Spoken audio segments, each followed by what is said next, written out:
Set in the late Muromachi period of Japan, an Emishi village is attacked by a hideous demon.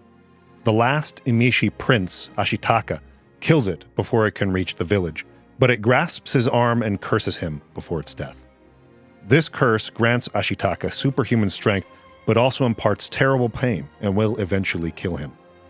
The village's wise woman tells Ashitaka that he may find a cure in the western lands that the demon came from, and that he must never return to his homeland. Heading west, Ashitaka meets Jigo, an opportunistic monk who tells Akitasha that he may be able to find help from the great forest spirit, a deer-like animal god by day and a giant night walker by night. Nearby, men on a cliffside herd oxen to their home in Irontown, led by Lady Eboshi, and repel an attack by a wolf pack led by the wolf goddess Moro, whom Eboshi wounds with a gunshot. Riding one of the wolves is San, a human girl. He then rescues two of the men who had fallen from the cliffside and transports them back through the forest, where he briefly glimpses the great forest spirit. Ashitaka and the survivors arrive in Irontown, where he's greeted with fascination. San infiltrates Irontown and fights Eboshi, but Ashitaka intervenes and subdues them both. Amidst the hysteria, a villager shoots him, but the curse gives him strength to carry San out of the village. San wakes up and tries to kill the weakened Ashitaka, but hesitates when he compliments her beauty and decides to trust him after the forest spirit heals his bullet wound. Meanwhile, Eboshi sets out to kill the forest spirit with Jigo, who intends to give the god's head to the emperor, who believes it will grant him immortality. As everyone clashes at the pool of the forest spirit, Eboshi decapitates the Nightwalker, and Jigo steals the head while the forest spirit's body bleeds ooze that spreads over the land and kills everything it touches. The forest and its spirits begin to die in turn. Ashitaka and San pursue Jigo and retrieve the head, returning it to the forest spirit. The spirit dies, but its form washes over the land, healing it and lifting Ashitaka's curse. Ashitaka stays to help rebuild Irontown, but promises San he will visit her in the forest. Eboshi vows to build a better town, and the forest begins to regrow.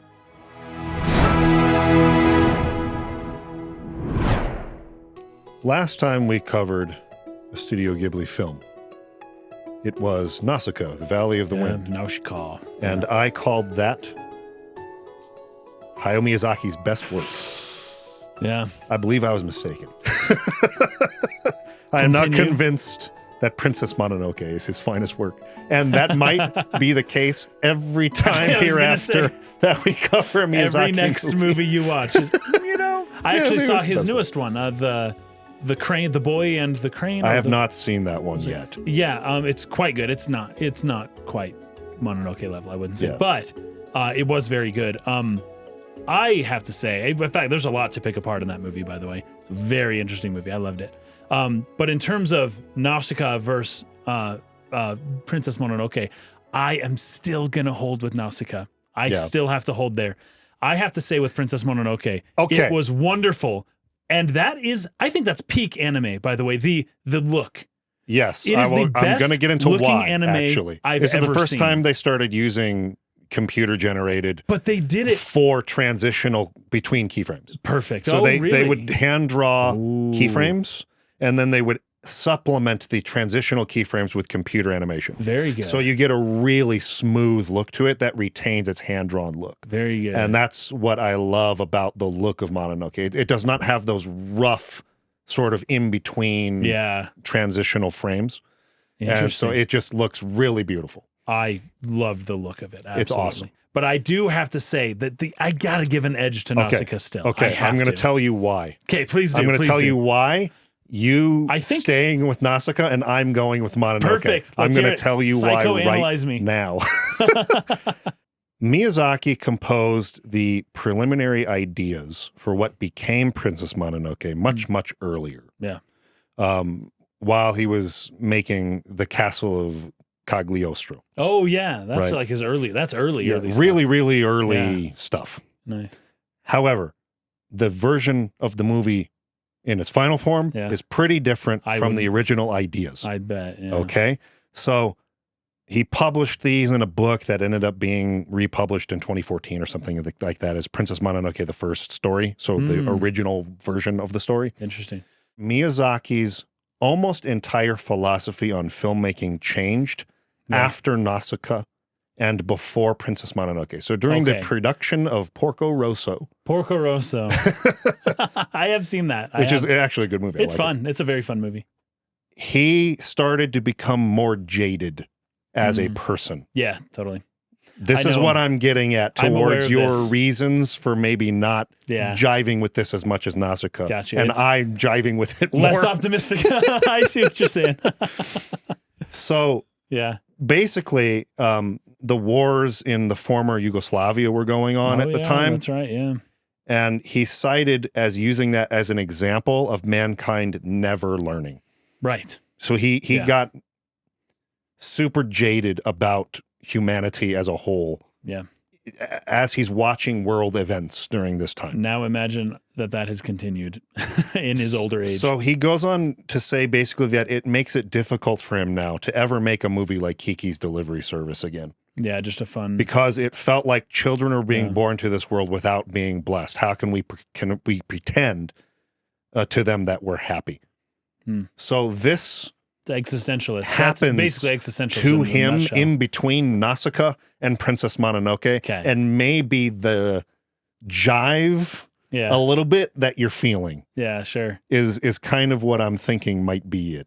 That makes sense. Because at the end of Mononoke, I had a feeling of, well, there is hope. In fact, an idea that I talked to you about just last week was very well depicted here in the idea of the forest gods.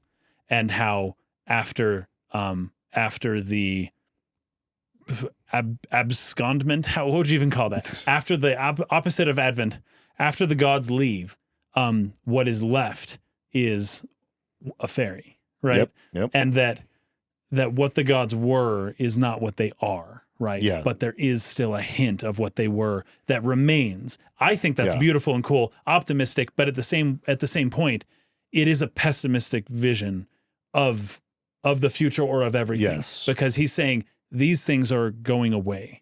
Yes. And the good guys are losing, basically. But let's make the most of it. And that's as optimistic as he can go. Yeah. Right. Let's make the most of how bad things are. Yeah.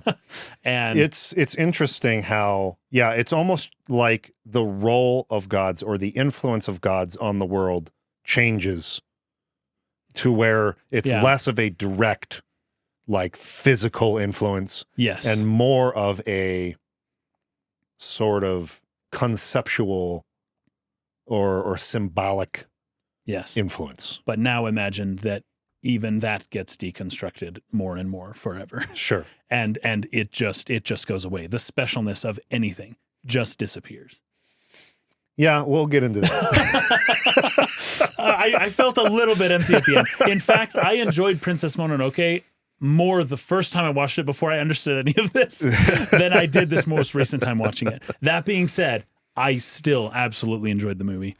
I almost never can predict where my note-taking will take me sometimes on these things. That's good, though. That's actually part of the fun. Yeah. I got totally fascinated by the fact that this is a historical fantasy. Yeah, that's right. And this is a period of Japan that I'm not super familiar with. Well, it's kind of when Japan was kind of ridding the country of the Ainu and the maybe the more native inhabitants there. The Emishi people. Yeah, Emishi.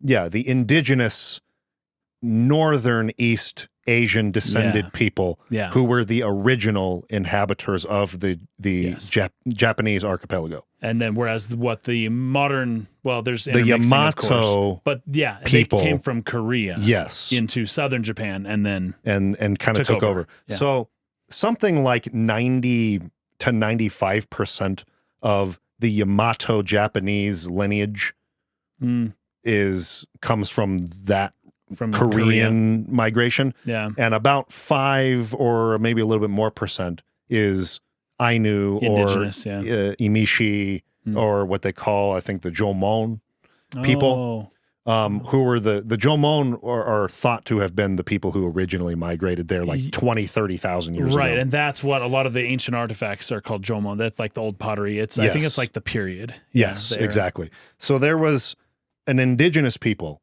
who were called the Jomon people who came a super, super freaking long time ago. Right. And they inhabited the Japanese, or the archipelago of Japan for tens of thousands of years. Then, who are known as the Yamato people, who came and took over Japan, came from Korea and migrated in and just sort of like wiped these people out almost totally. Right. Some of the remnants of those people are the Ainu, who are still there. Up north, But they live in the northern parts, and they're kind of considered the indigenous people of Japan. Yeah. So the Emishi were a tribe or a group of tribes that were kind of pre-Ainu. And this story takes place at a time where the emperor of Japan had basically driven these people. They had tried to unite these Emishi people to resist the Yamato takeover of Japan and failed. And so they reference this a little bit in the beginning, where I think one of the men of the village says something like, the emperor like drove us and almost wiped us out. Now our prince has been cursed and like our lineage is being destroyed. I feel like the gods are laughing at us or something like this. Yeah. And that was like, I got to know more about this. Does this conflict really happen? Of course not.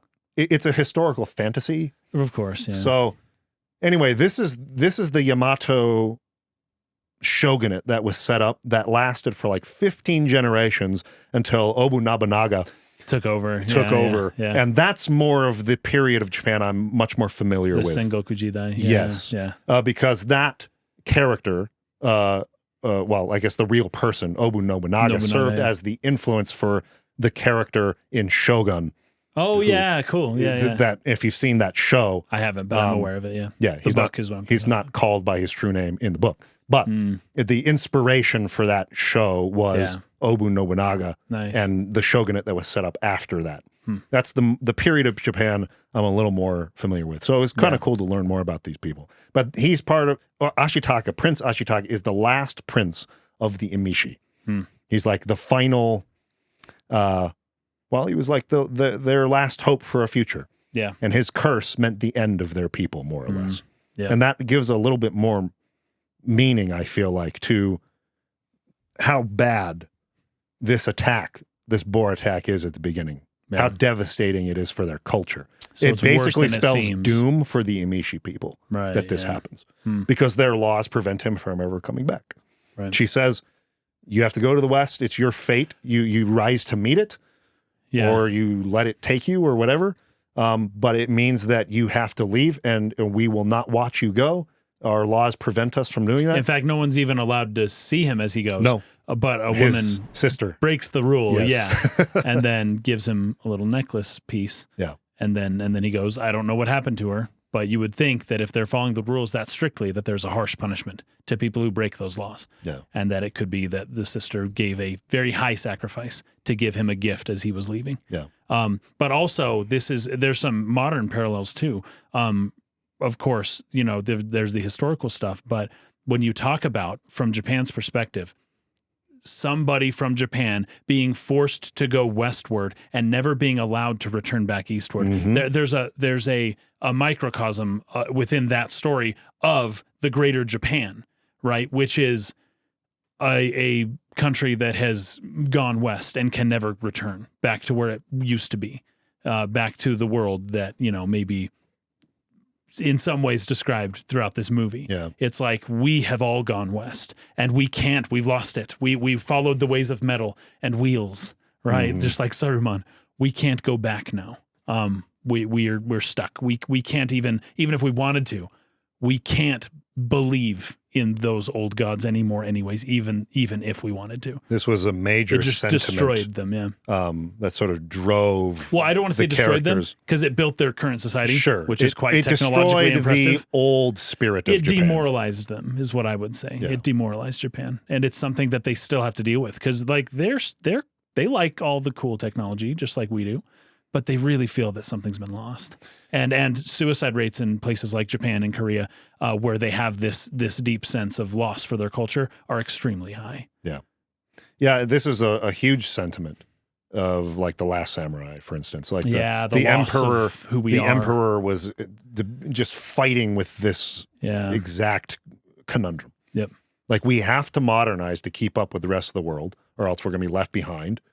i.e. destroyed. Taken over. Or yeah, this was going to be forced upon them whether they wanted it or not. Or we follow it. But, or we lead it. Yeah. Right. That's where they really ended up, which is. Yeah. Talk about will to power right there. Power, yeah. Anyway, it was a period of Japanese history that I didn't know about, and it gave a little bit of context, both from what you're talking about and some other things we'll bring up, as to painting Akitasha's character for me.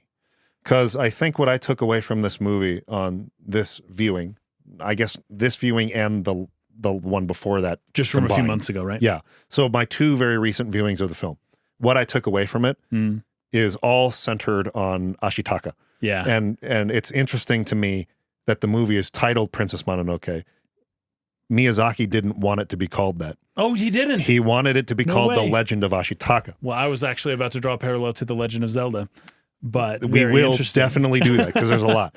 However, The Legend of Ashitaka. The particular kanji for legend in the title he chose was the type of oral legend. Oh, of course, like an ancient. Passing it down orally. Yes. So it was supposed to be the oral legend of Ashitaka. How would you put the that title in English? That he liked. The producer of the film, legend, the producer of the film liked Princess Mononoke, and they ended up going with Princess Mononoke. It's a good name. It's a better it really is. Movie title. Yeah. I feel like it feels less generic, and it kind of, I think it flows off the tongue better. Yeah. But the movie really is about Ashitaka, right? Not San. Yeah. And I was always sort of confused about that. And now it makes more sense. They were debating a title, but the movie really is centered on Ashitaka. And for me, what I gleaned from this, and I talked about this in a previous podcast, because when we did Nausicaa, for me, that was the ideal depiction of a feminine character. Yeah, absolutely. Right. Yeah. A strong like feminine a strong character. feminine character, yeah. And I feel like this movie is the perfect depiction of a strong masculine character. And I could not agree with you more. Yeah. That was the, because I watched it after you had mentioned that, and I was quite attentive to it. And you are so right. That might be the best depiction of of a strong masculine character that I've ever seen. Yeah. It was quite something. Ashitaka is very, very suddenly elevated to being one of my favorite characters in fiction. Anywhere. Period. Yeah. After these recent rewatches. So I want to get into that a little bit. We'll be talking a little bit about Jung's anima and animus and the dissection of that. But there's a few other things that I want to talk about too, in regards to the themes of the movie that I think are more commonly sort of talked about. There's the obvious environmentalist sort of message. Yeah, that's pretty clear. The development versus preservation, sort of like lens. The loss of innocence is one that I think a lot of people have talked about. Sure. But for me, it's all about the demonstration of that sort of Jungian fourth level animus masculinity. The top that, level, yeah. It was really starkly resonant with me in the current climate of, what would you call them? Pundits, just political or otherwise, people. Influencer. Yeah.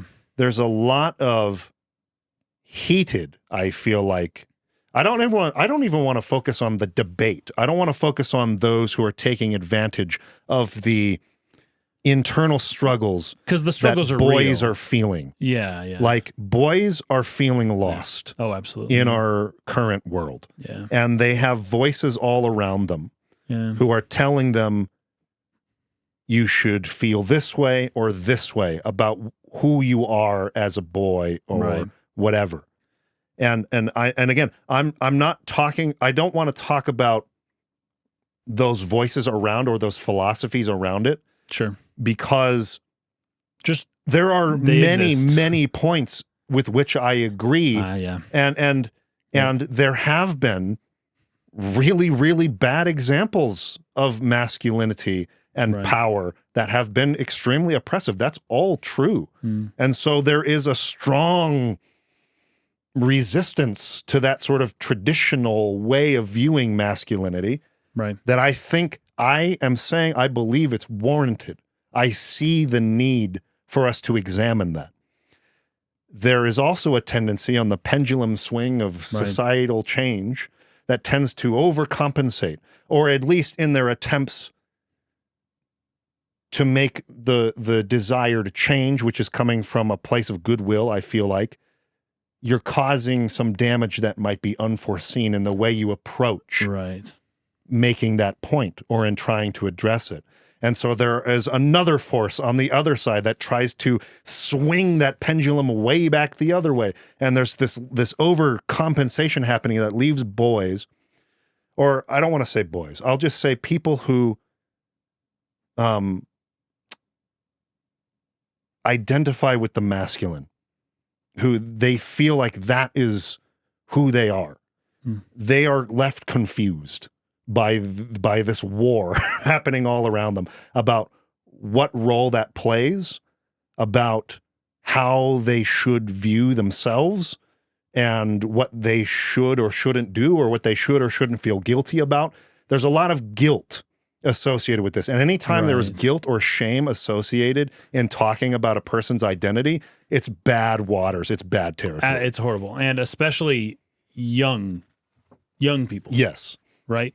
Like, we're talking about impressionable age of, what do you call it? Age of formative years, boys. Like, it's not...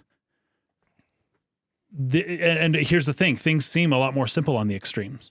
Yes. So that's why you're talking about the pendulum both ways. People, it's confusing here in the middle to figure this out. And when you're younger, it just makes more sense to just kind of pick a side and go all the way on it, May I appeal, if I can, to Nietzsche's beyond good and evil here? Absolutely. Can we get beyond this simplistic black and white view of things that we are doing and ways of talking about stuff? Such a good question. And Can we not this is where I become a little more pessimistic. Can we not apply a universal morality to this concept? Or try to make it as if there is one right answer for everyone is not the question I'm going to explore today. It's just my appeal to the audience watching. That's what I'm trying to do with this conversation. I am in no ways trying to step in and say, I've got the answer to this debate that we're all having in society. It is to say, let's not use shame and let's not try to apply our horse-blinded ideology to everyone, because it's too simplistic and it doesn't work. People are different. People think differently. We're never going to have a society that agrees on everything. But I also want to give some credence to at least the movement that is saying, hey, we have felt oppressed by this structure of masculinity, and we would like that to change. We would like that balance of power to even out a little more. On board with that, 100%. And I think most people would be. I think most people would agree with that general sentiment. It's the way we're going about talking about it and the shame-based way we're going about talking about it that is causing harm that I think some people really resist. So anyway, anything you want to add to that before we continue? Yes, but also... but also no. Let's just keep going. Okay. I thought that the opening sequence of the film was really great. It's exciting. It's incredibly well animated. We talked about that a little bit. This was the first of Miyazaki's films anyways, where they used computer generated images for, like we said, transitional in-between frames, in-between keyframes. In between, I also noticed a few like sweeping landscape shots where the camera's moving fast over a plane on the ground and you see the background moving forward. It appeared to me as though some of that was CG as well. Yeah. And on top of that, they also just had a mind-boggling number more cells than they had in any other of their films before. Yeah. So they're already just animating way more frames. This is the best looking anime I've ever seen. 100% agree. I don't watch a ton of anime, so I would be curious from people who do as to whether or not that statement holds up, I made the mistake once of saying that Michael Jackson was the best dancer who ever lived, and actual dancers apparently have different opinions on that. And I'm thinking, okay, I'm actually not very educated on this topic. Yeah. So as it turns out, there may be other anime that look better than this, but I don't think that I've seen one. this is peak visual anime. This looks absolutely stunning. 100% agree. Every shot looks so beautiful. I think it's the best anime visually that I've ever seen. And that's that time period, the late 90s anime, because the computers hadn't taken over yet, but the industry was still profitable enough to where they didn't feel like they had to drop so much quality in order to create a full show the way that they did kind of starting in maybe the mid 2000s. It's true. And so the late 90s is when you got some of the best, highest quality anime that I think's ever been produced. Once again, I say that as someone who does not consume a ton of anime, but this came about at that right period, just the sweet spot right at that time. It looks so good. So good. So this opening sequence, immaculately animated, very exciting, very cool. Yeah. Attack on this village by this boar demon thing. And they're setting up Ashitaka right away as this character who appeals to the very end. Please don't do this. Don't make me fight you. Like to his own detriment in a self-sacrificial way, right? Like if he just shot the thing in the eye to begin with, he wouldn't have gotten poisoned. Yes. But he gave of himself. He really waited until he literally could do nothing but kill this thing to protect the people he loves before he killed it. And that included getting himself poisoned to where he is going to die now. There is only one instance in the entire film to which Tasha's first response is violence. And he has to work very hard to stop himself because the demon hand overtakes him. Yes, that's right. But in every other instance in the film, it is the last resort. Yeah, he immediately begins speaking. Is the last resort. He is going to try not once, not twice, as many times as it takes to appeal to you with reason first. Yeah. Please don't do this. Yeah. Please go back to the forest. You know what's wild? Instead of immediately attacking it. Yeah. You know, if I were to see something like that, I would kill it immediately. I think most people would. Most people would. But it's because of Ashitaka's skill set, because of his capabilities. Yes. As a fighter, as a warrior, because he is so confident and capable, he knows when the final moment has come and it's do or die now. Now is the time. Whereas for me, I wouldn't know exactly when that would happen, right? So he can tell the people, hey, don't attack that person who's running away from you. Don't do it. And as soon as they're about to kill the person, then he shoots the arrow and boom, kills the guy. And that saves the people, right? Whereas for me, I don't have enough skill with a bow. Like, you kidding me? I've got 5 arrows. I'm shooting 5 times to maybe I'll hit him once, if I'm lucky. Like, I don't have the skill and the ability to be able to use violence as a last resort. Yes. But think about someone who does, and think about how your life could be different if you were able to recognize those types of situations. If you were able to be capable enough and to know your limits and your abilities so well that you don't preempt anything and you don't attack until it's absolutely necessary. And then when it is, you're still able to do the right thing and to save the innocent people that you love without having to preempt anything or without having to kill anyone who doesn't need to be killed. Yeah. That's the importance of the masculine working on the physical structure and the physical power, warrior stuff, martial arts, whatever it is, working on yourself to really hone your abilities so that you don't have to use them. Yeah. It's kind of sounds a little bit backwards, but there's a way in which people who are weaker are going to preemptively use tactics that they shouldn't use and maybe will start to maybe would be able to end somebody's life because that's the only thing I can think of doing. This guy's way bigger than me. I got one shot at hitting him before he just kills me, and I'm just going to kill him first, something like that. Whereas somebody who's a lot stronger who can say, you know what, we may get into it, but I know that I can finish this if it comes to it.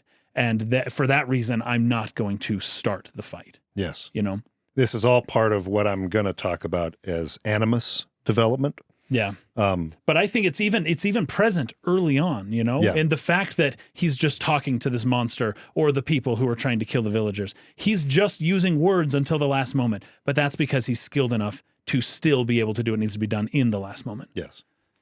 Yep, it's important. You can't skip steps.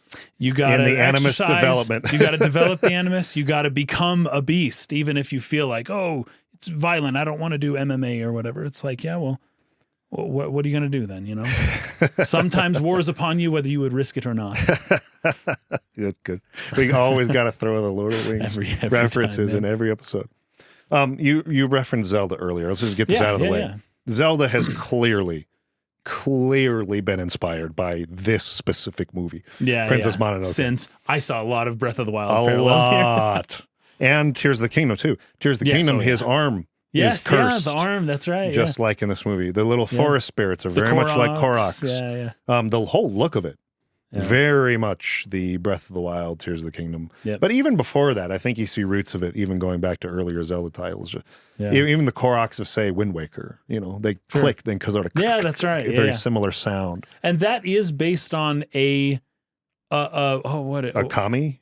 Yeah, well, it is based on the forest spirits. There were little forest spirits, and they but they didn't look quite like this. That was actually kind of Miyazaki kind of making this design of the spirits to look a certain way that totally influenced Zelda. But the idea of what those forest spirits were throughout Japanese mythology is maybe more like a face in a tree, or like literally part of the tree itself, instead of being the separate like little Korok thing. You're right, that is Miyazaki. And to that extent, then Zelda totally borrowed from him in particular when using Japanese mythology in that particular way. Yeah. And even the sound they make, that's beautiful. Yeah, the little clicking sound. It's almost like they're a hollow wood thing with like a seed inside. Yeah. And the seed is just shaking. Like rattling inside of their empty shell. Yeah. That's exactly what it sounds like. I also have to mention, before we get much further, I'm not going to talk deeply about this, but I think this is Joe Hisaishi's best work as far as his Ghibli music as well. It's just rousing, just absolutely moving music. I listen to it a lot, even just outside of the movie. Do you? Just while writing or whatever. It's very inspirational to me. I love the music for the film.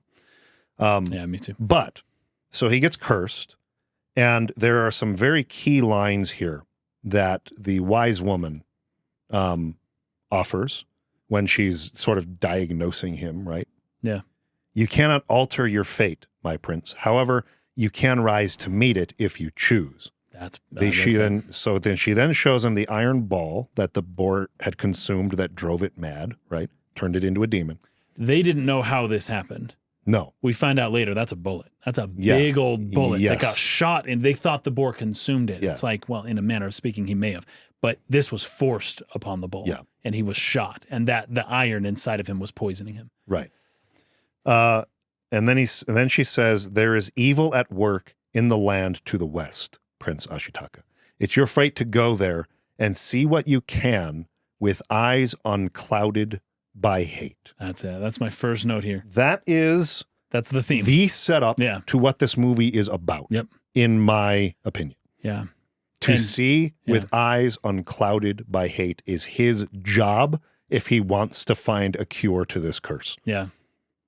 That is what he has to do. One of the big ways to do that from this movie is to not seek vengeance. Yes. When you are attacked, right? There are several times when Ashitaka is, like you mentioned at the beginning, he's either shot by somebody or what's the girl, San? Yep. She stabs him with that dagger. Yep. She stabs him right in the chest. And what is his response to that? He pulls her into a hug, and he responds with love when violence is done to him, right? Yeah. It's amazing. So my line here, he allows his flesh to be pierced, but responds only with love. Yeah. That is archetypal masculinity right there, right? Like that's Jesus, first of all, but your pain is being done to you. The question isn't, just like with fate, the question isn't, the fate is going to happen. What's going to happen to you will happen to you. The question is, what are you going to react? How are you going to handle it? Are you going to react in a way that perpetuates this cycle? Somebody shoots you, I got to shoot him back.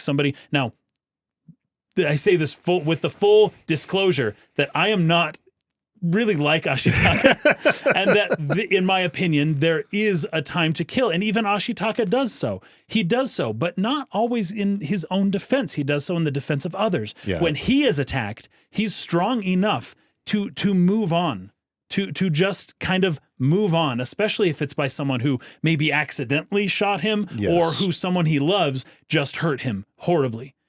he has a choice here in how to respond, and he does not choose to perpetuate a cycle through revenge. And that right there is what ends things like that. That's how to see with eyes unclouded by hate, is to not want to take revenge when bad things will happen to you. But how are you going to react to it? Are you going to seek revenge? Are you going to be upset? Are you going to be bothered? Are you going to are you going to let it kind of just affect your personal life? Or are you going to respond with love or peace? Yeah. This is very reminiscent of the little squirrel wild animal in Nausicaa that she found. I could not help but think of that too. It bites her. Yeah. And she doesn't, and try to knock it off, or like most people do. She just like, you don't have to be. She is in control. Yeah. She accepts the pain and calms it. She responds with love. There's a loving response to the pain instead of the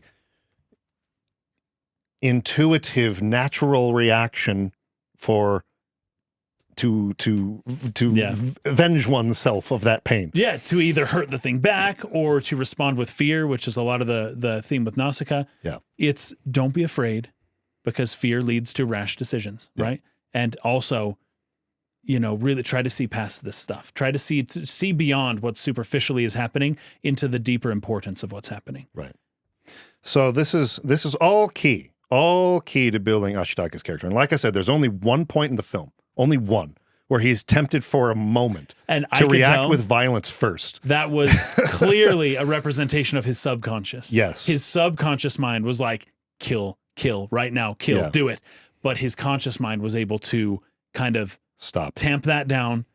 He accepts what he is as a part of him, but he will only wield it. He is staying in control. He's keeping his conscious mind in control, not allowing his passions and desires and the unconscious processes of his mind to take control over what is his life, over his fate. No, I'm going to do this myself. Yeah. And he, even with his other hand, he holds it down. Everyone's like, are you all right there? He's like, it's nothing.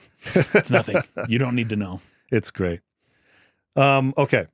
So our laws forbid us from watching you go, Ashitaka, whatever comes to pass now. You're dead to us forever. Okay. You know what's crazy too? Okay, I promise. So we're going to get through this movie, but I have to bring up, when you first brought up the masculine archetype, do you remember what I responded as a different type of masculine archetype that I thought was very powerful in terms of a strong masculine character? It's escaping me at the moment. It was El Cid. Oh, yes. Right? Yes, and it was that old Spanish story, yes, right? Right. In El Cid, when he is exiled, remember he pulls the dude's beard into the cup of wine. Yep. When he is exiled, this exact same thing happens. Everyone is told not to talk to him as he leaves. He goes to buy some provisions for his journey onward, because starting the next morning, he is now banished from the village. But one young girl comes to him and talks to him and gives him something, and then walks away. And then he is then left he's on his own at that point, and he leaves the city. Essentially the same exact thing happens in this movie. Yeah. And I just can't believe that the story that I was bringing up of the similar type of character occurs here too. And I wonder if I haven't really seen it in other media before. And so I'm wondering if maybe Miyazaki read El Cid. That's all I'm saying. I'm wondering if he did. I'm sure that he may have. True. He may have. So yeah, his sister comes and gives him her crystal dagger, and he leaves. I wrote that the setup here concludes in 10 minutes and 30 seconds, and Ashitaka is now on his way. Yeah, this is 7 minutes. Masterful utilization of time. Yeah. Like they get across everything that is necessary in such a short period and in such an exciting sequence. It's a really, really good setup. Yeah. And this movie's like 2 hours and 13 minutes long, and only 10 and a half minutes of that running time is the inciting incident and setup. Yeah. The rest of it is rising action and movie is going. Yeah. That's good. It's just masterful. I mean, obviously we talk about Miyazaki and Ghibli and we give them all their accolades for their animation quality. Yeah. But it's also just the total mastery of the storytelling as well that is so inspiring to me. The amount of information we were just able to chew on, all being delivered in 10 minutes of a 2-hour runtime is incredible. They didn't do that with a bunch of talking and exposition and dialogue. they kept that very compact. They give you just the important bits. And maybe a little bit opposite to say something like the Xeno games that we are talking about. Not to knock Xeno games. I love Xeno games. I was thinking that but too. they do a heck of a lot of talking in those games. Oh, yes, and a lot of, you don't understand this, but and maybe you on have your no third idea playthrough. what they're talking about when they say it. Yeah. Here, there's just such a great utility to words. Right. Every word is important and handpicked and very importantly placed and not wasted at all. That's a respect for language itself, right? It's a respect for the use of words. That, like, words do have a magical property to them, and you respect nature itself when you are precise with your words like that, and when you're more brief. You're also respecting people's time. But obviously the movie movie would have been 20 hours long if he didn't. No producer would have actually approved that. But he's respecting the language itself. And I really like that. And also relying on visuals. This is what Miyazaki's always been so good at. And this is why I can't use Miyazaki movies to learn languages, because there's not enough talking. Not enough. There's too much time of just beautiful music and landscapes and scenery and people going and telling a story, just like with Denis Villeneuve, telling a story with images instead of words. And sound. And Miyazaki's a master at that, an absolute master. So much so that I just can't. You can't learn Japanese from watching his movies. I thought that I could, and I'm like, I'm not hearing enough of the language here. I kind of need to pick something else. Most anime is a very talky medium. It is. In general. Because the TV lower show. budgets makes it so that we're going to get our story told through dialogue rather than through action and heavy animation, right? Yeah. And that's actually true for most just TV series in general. The budgets are lower, so we got to do a lot more talking. Yeah. Now, the next major scene I want to go over is when San attacks Irontown. Oh, There's a lot that happens in between there. Sure, he meets the samurai massacring the villagers, and he shoots the arrow that cuts the dude's hands off and shoots the other dude's heads off. Yeah. Which was the reason I used to love Princess Mononoke as a child. We'll go all over that, and we've already kind of done so in a previous episode of the podcast. I'm still, even as we speak, I'm trying to figure out the connection between him shooting off people's heads, which happens multiple times, and the decapitation of the forest god. There has to be a connection.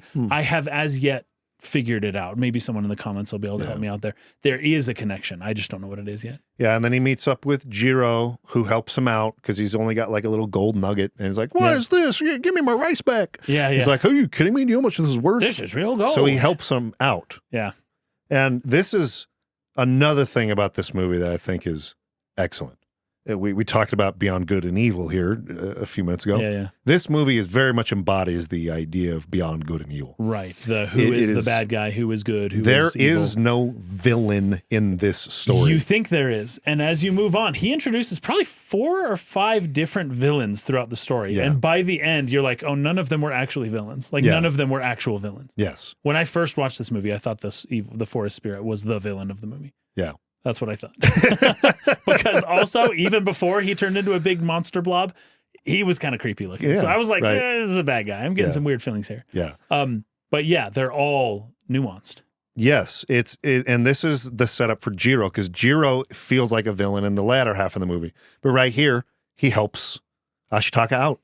He does. And even in the end, he really does give in the end. And he's like, all right, here's the thing back. I was just trying to make money for my life. But what they're showing are that people are two-faced in a way. There are two sides of the coin of human nature and of people. People are capable of being very friendly and helping someone out, being sort of a good Samaritan in a scene like this, where Ashitaka was like kind of lost in this world outside of his Emishi culture. Yeah. He doesn't really know how to barter and get food and things like this. That's part of a connection there. Something along the lines of what the West, what we commonly refer to as capitalism, what Marx labeled capitalism, and then we kind of adopted it after that. Sure. But the idea being that there's this system that the West kind of brought to the East that the East didn't have before. Now, obviously, there was trade and all that stuff. That was still happening. But the concept of like like money. You got to have the dollars, and otherwise you get nothing, even though you have an equivalent exchange item. You get nothing unless you have the approved dollars, kind of stuff. This maybe is a bit of a critique of capitalism right there. Sure. Also, the idea of the West being imported to the East, and the East is like, we've got perfectly valuable stuff here. Like, why do we have to use your dollars to like buy stuff? How come our stuff isn't, Yeah. Anyways. The concept of currency, he's struggling with it. And so this guy comes to help him out. Yeah.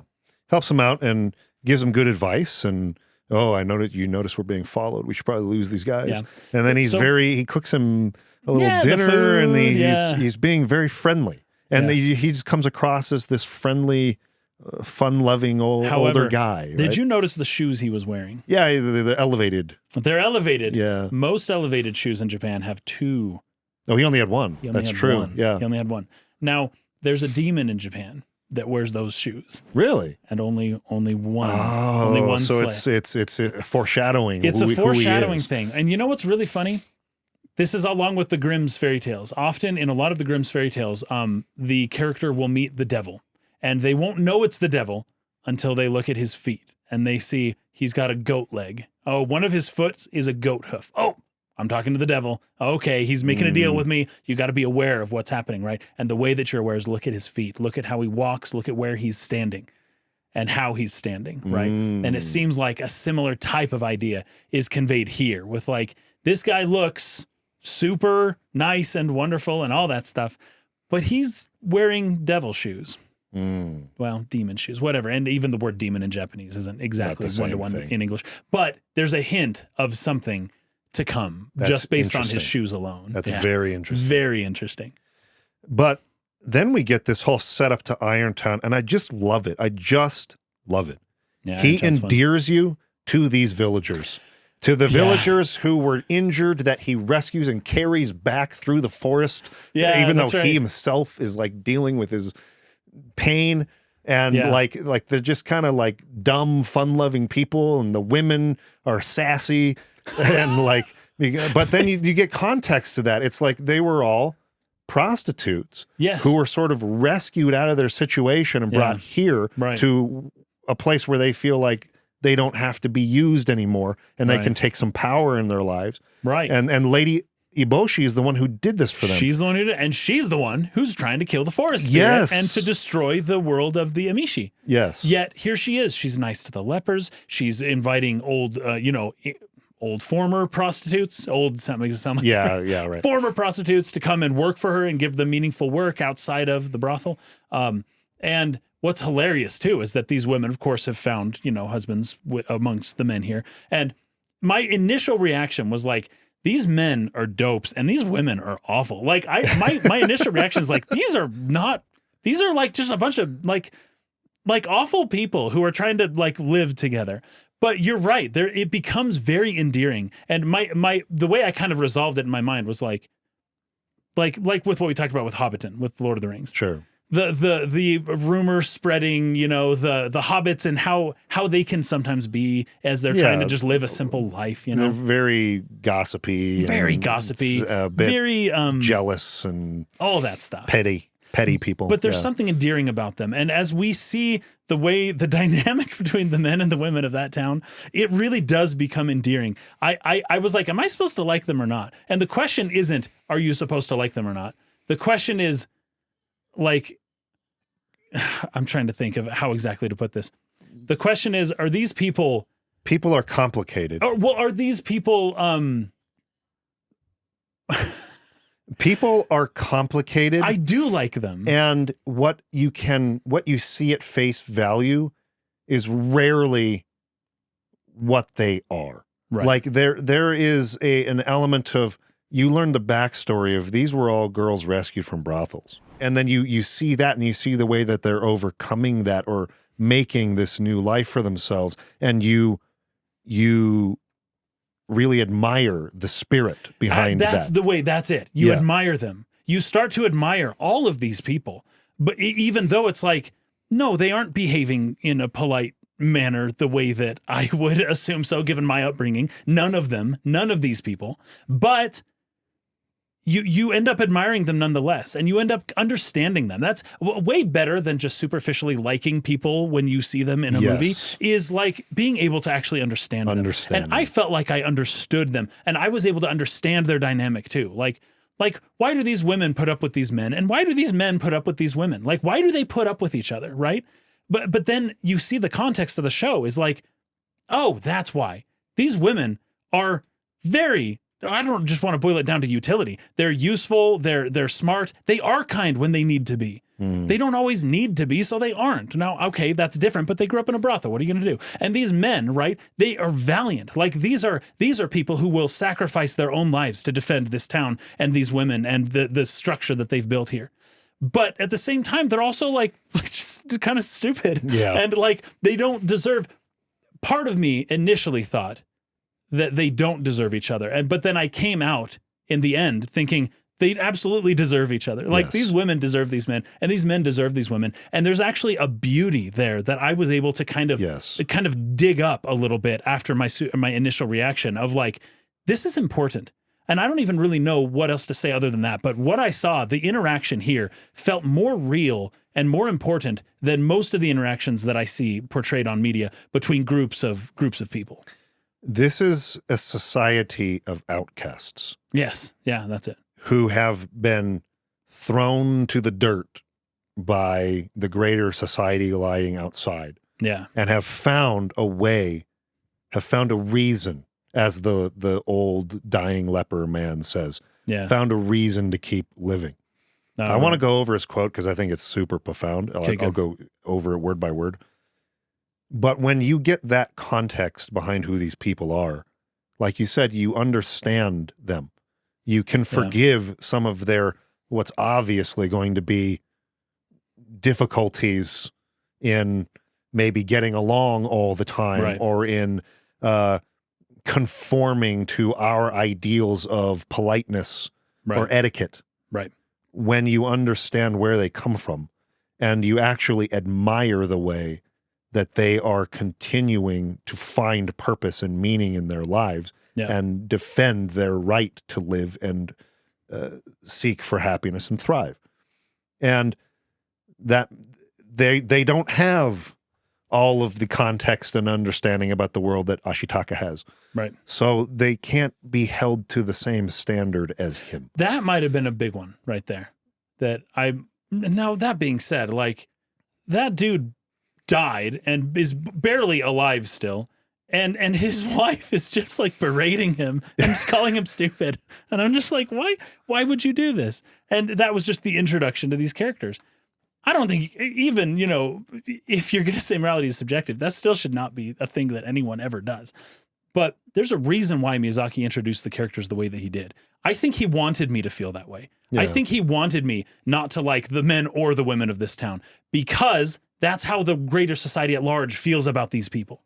But that he also wanted me to, when all's said and done, by the end of it, really fall in love with that town and those people. And that, once again, I think he accomplished it perfectly. He pointed out my own prejudgment on how they should act, and then he invited me to respond by the end to who these people really are, which is like, they're people. Yeah. And there's a value to these people that was maybe hidden from me at first. I have very much an inclination to be frustrated with people who, I'll say in my estimation, are not being rational, or who are not thinking through their actions, or who may not be very conscientious of others around them. Yeah. Or self-aware. Yeah. Or I really struggle. This is, I admit, a fault of mine.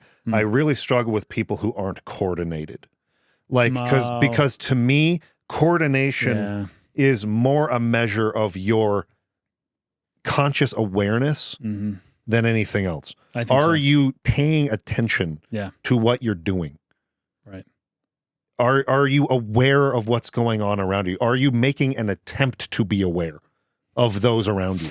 And some people, I wonder. And many people are not. Yeah. And I get so frustrated with that, because I see that as a person being rude, careless, in a sense. Rude, careless and rude, and they don't care. Yeah. And I think what this sort of town represents is a group of outcast and broken people. Mm. And you see through that outer layer of, what would we call it? Clumsiness or uncoordinatedness. Yeah. And it makes me look back on myself and go, you're way too hard on people who you don't know. You don't know that driver who was not paying attention and cut you off.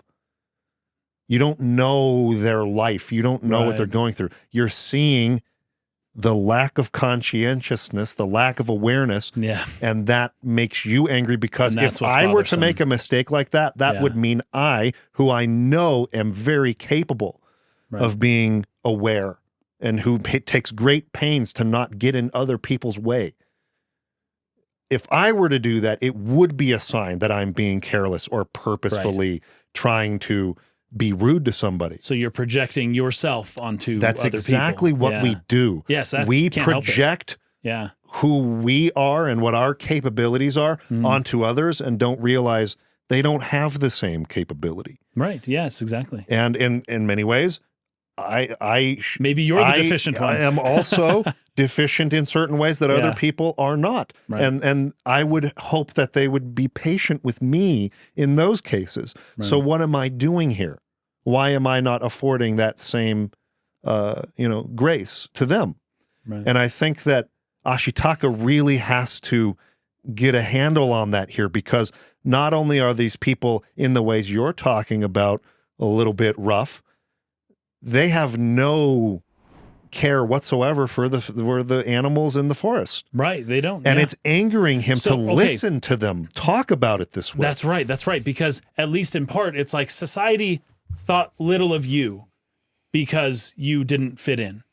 And now here you are. What's littler than you? Well, the animals are beneath you. And how are you treating those beneath you? Yeah. And why you're upset at the people above you for treating you as beneath them, but then you then treat, all this other life and these other beings as being unimportant and worthy of death, just the way that the other people did it to you. It's once again, it's almost a lack of self-awareness. It's like, don't you realize you're doing the same thing that they did?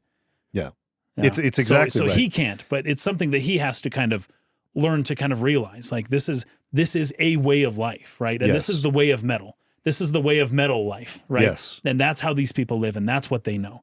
And you can't expect anything different. My two favorite scenes in the movie come from this sequence of Irontown while he's staying there. The first is he's getting angrier and angrier listening to them talk, especially the men. Yeah. Both the way they talk about the women, but the way they talk about the forest god who they killed, Nagu, who became the the boar that ended up cursing him. Yeah.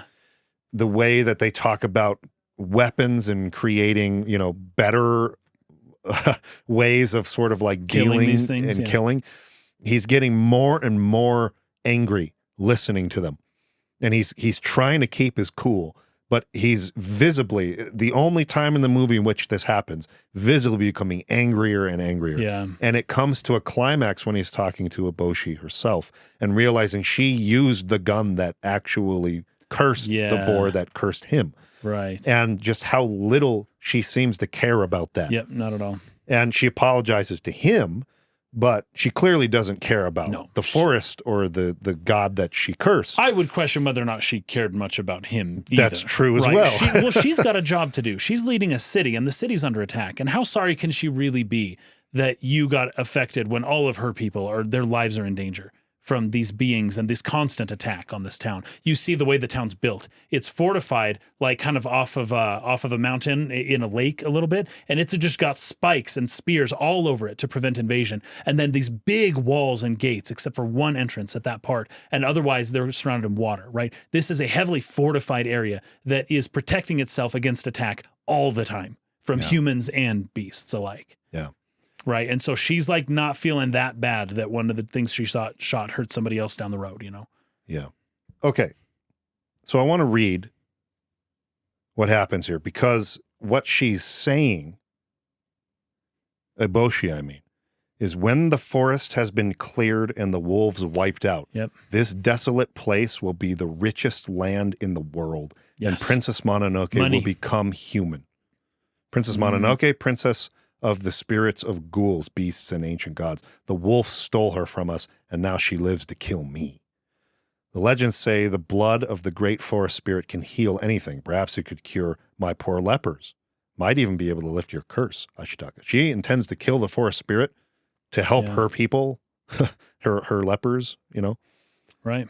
Well, that's the idea, is that when you kill the gods with metal, you can cure things like leprosy, right? Yeah. This is basically a description of the modern world.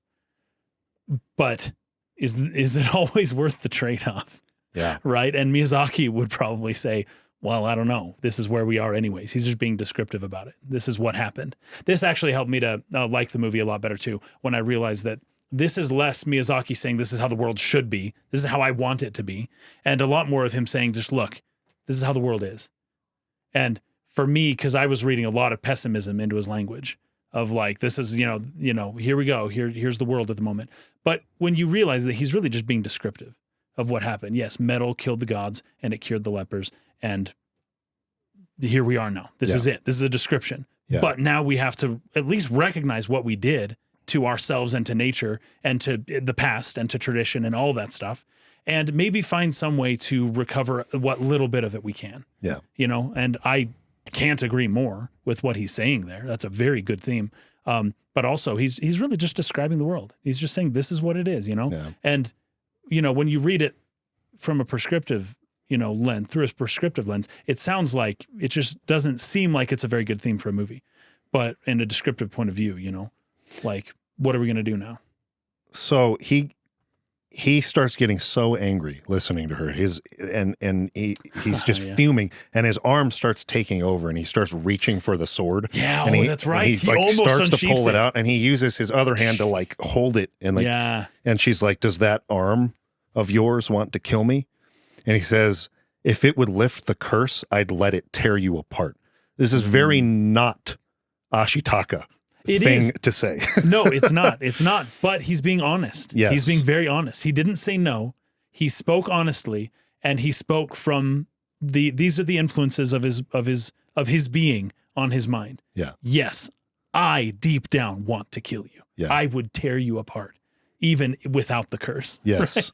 Right? That's the craziest part. But even that wouldn't end the killing, would That's it? the revenge. She's like, no, See? it wouldn't. Yep.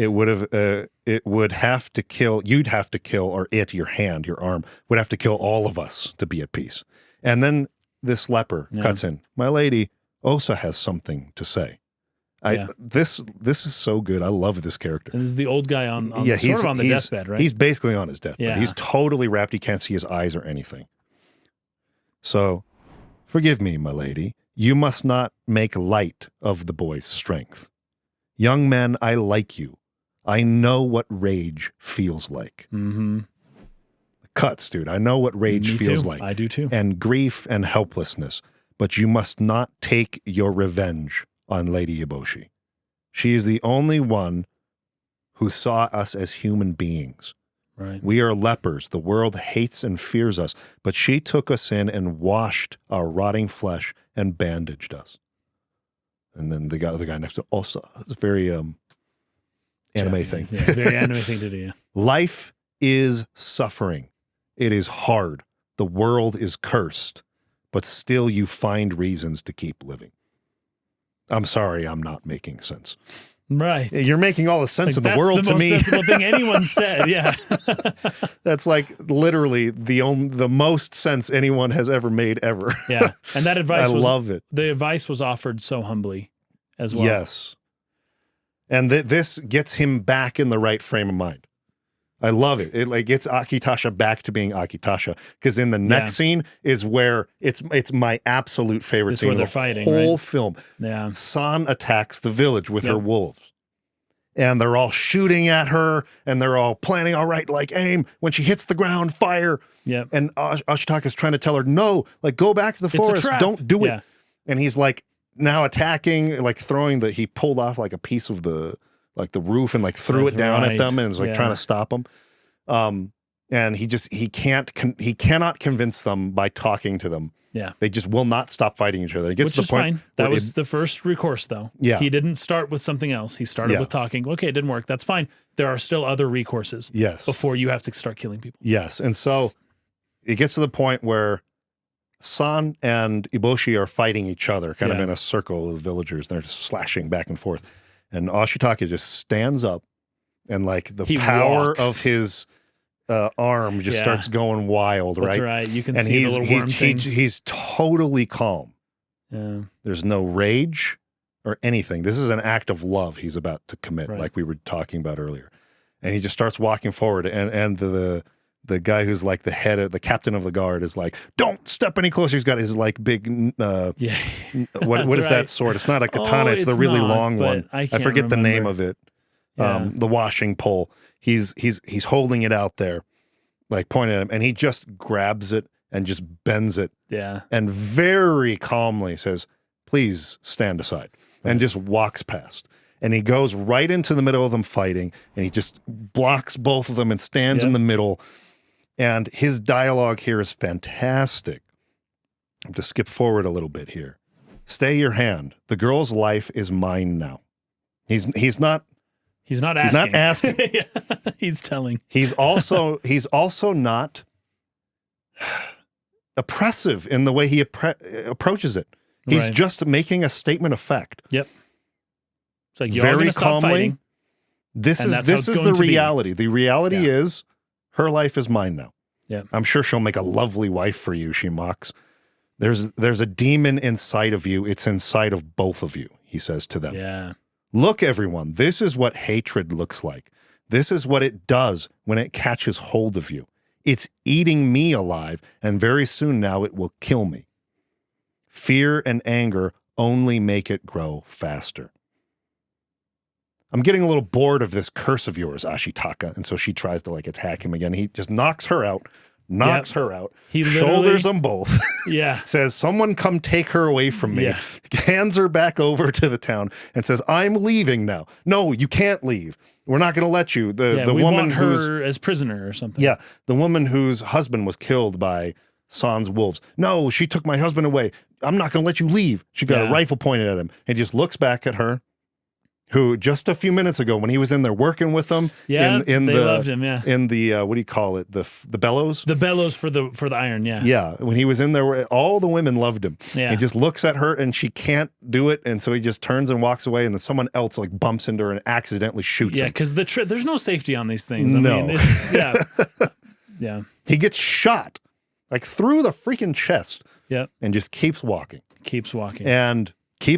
and everyone keeps, there's at least 3 or 4 people appealing like, please don't make us do this. Like, stop. We like you. We don't want to kill you. And he's just like, you're not going to kill me. I'm going to walk out of this place and you're going to let me pass. And he's like, you can't open this door. It takes 10 men to open this. And not only does he do it, but he does it while bleeding out. And it's like showing the pool of blood. It's like, you're going to kill yourself. Stop. And he just pushes it open and walks out. I cannot emphasize how much I love this scene. And it's for a lot of reasons I'm going to go into here, talking about a little Jungian psychoanalysis here about the anima and the animus. And this is something we've talked about a lot in the past. And I don't necessarily, even myself, like fully buy into Jung. Like, but I think his stuff is fascinating in that it sparks me, as far as maybe my imagination, to sort of capture concepts that feel intuitive. He was very good. I'm not sure that I buy into it all being like real. You should read Ion. You should read Ion, especially the astrology part of Ion. Like, it's out there sometimes. It's you know, it's as we said in the Nier Automata podcast, to be a true philosopher is to mock philosophy, basically, right? You can't take this stuff super seriously. But there are certain things, certain concepts here that, while I might not agree with like his particular structure of it or something, it still speaks to me in a way that feels intuitive. And that sort of touches on his collective unconscious idea, yes, right? Yeah. There's something about this that to me just seems to resonate. So I want to talk about a little bit what the anima and the animus is. Good. So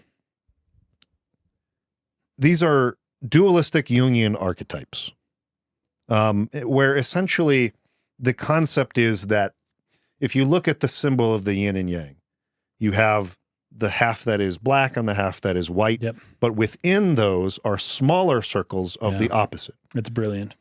So you have in the white half a little black circle, Yep. and in the black half a little white circle. And Jung, the way he sort of talks about it is, depending on where you fall on this scale, whether you identify more with the masculine or the feminine, it is still important that you kind of develop this inner opposite within you. Yeah. So if you are on the masculine part of the scale, you are the animus, you need to develop your inner anima. Right. And if you identify with the feminine more strongly, you need to be developing your inner animus, because this is important for people to understand each other and treat each other the right way. The idea here... It's almost like a mini idea of... It's almost like the idea of marriage just in general, except applied just to yourself. Yes. That there's these different parts of yourself, and you have to like marry them together. You have to recognize that they exist, and you have to, and to become an integrated self. The man and woman within you need to be married. Yes. And not ignoring each other and whatever, in order for you to really, become a full person of what you're meant to be. So according to Jung, there are sort of 3 steps to this individual becoming whole, right? Yeah. First is to address and conquer your shadow. Yeah. That's the first step. After that, you develop your animus. Yeah. And then after that, you sort of get to that third stage of like full integrated self. Yeah. So if you want to learn more about the shadow, I think a game in which we talked a lot about that was in Final Fantasy 16. Oh, or yeah, of course, right. Xenogears. Yeah. But with the animus stuff, he seems to focus on this idea of developing your inner opposite. But today I want to focusing on yourself, the larger part. So if you identify with the masculine, the larger part of it, even developing that as a masculine being is important too. Yeah. And so I want to talk about the Very 4 good. steps of the animus, since we are talking about the masculine today.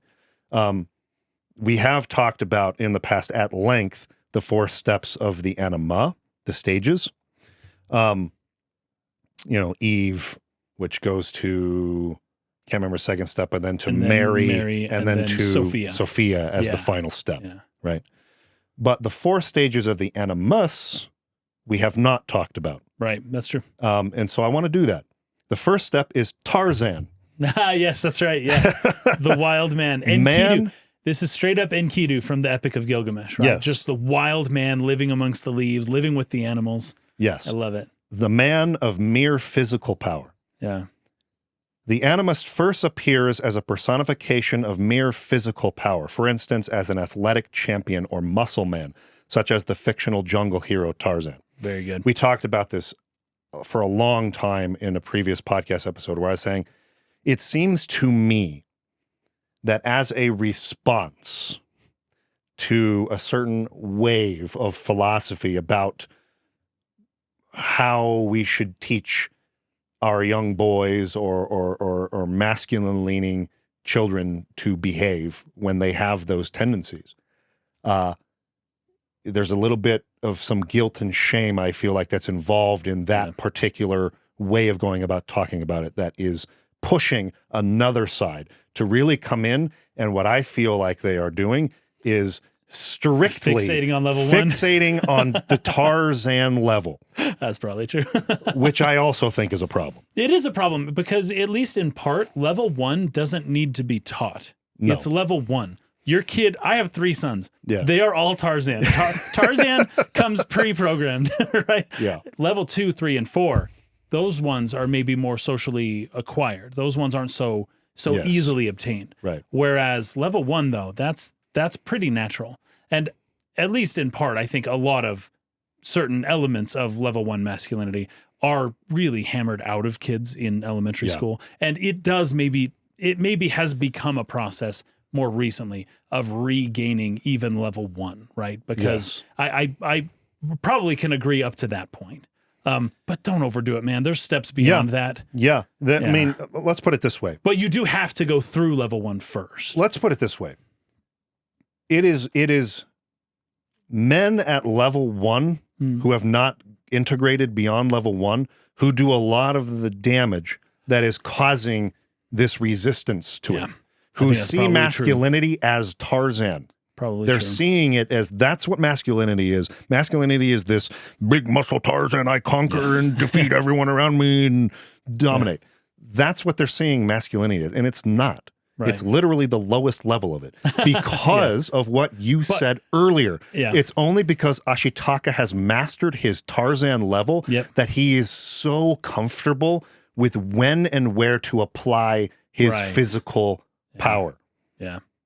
And he always uses it as a last resort. Right. And only in the protection of the innocent, even more so than himself. More than himself. Never himself, He in will fact. sacrifice his own life, And, he showed several points. and so that shows his mastery of level 1. Yeah. He trained. Yeah. He became a warrior. He knows how to fight. He knows how to kill. But that is not what it means to be a fully integrated masculine person. Right.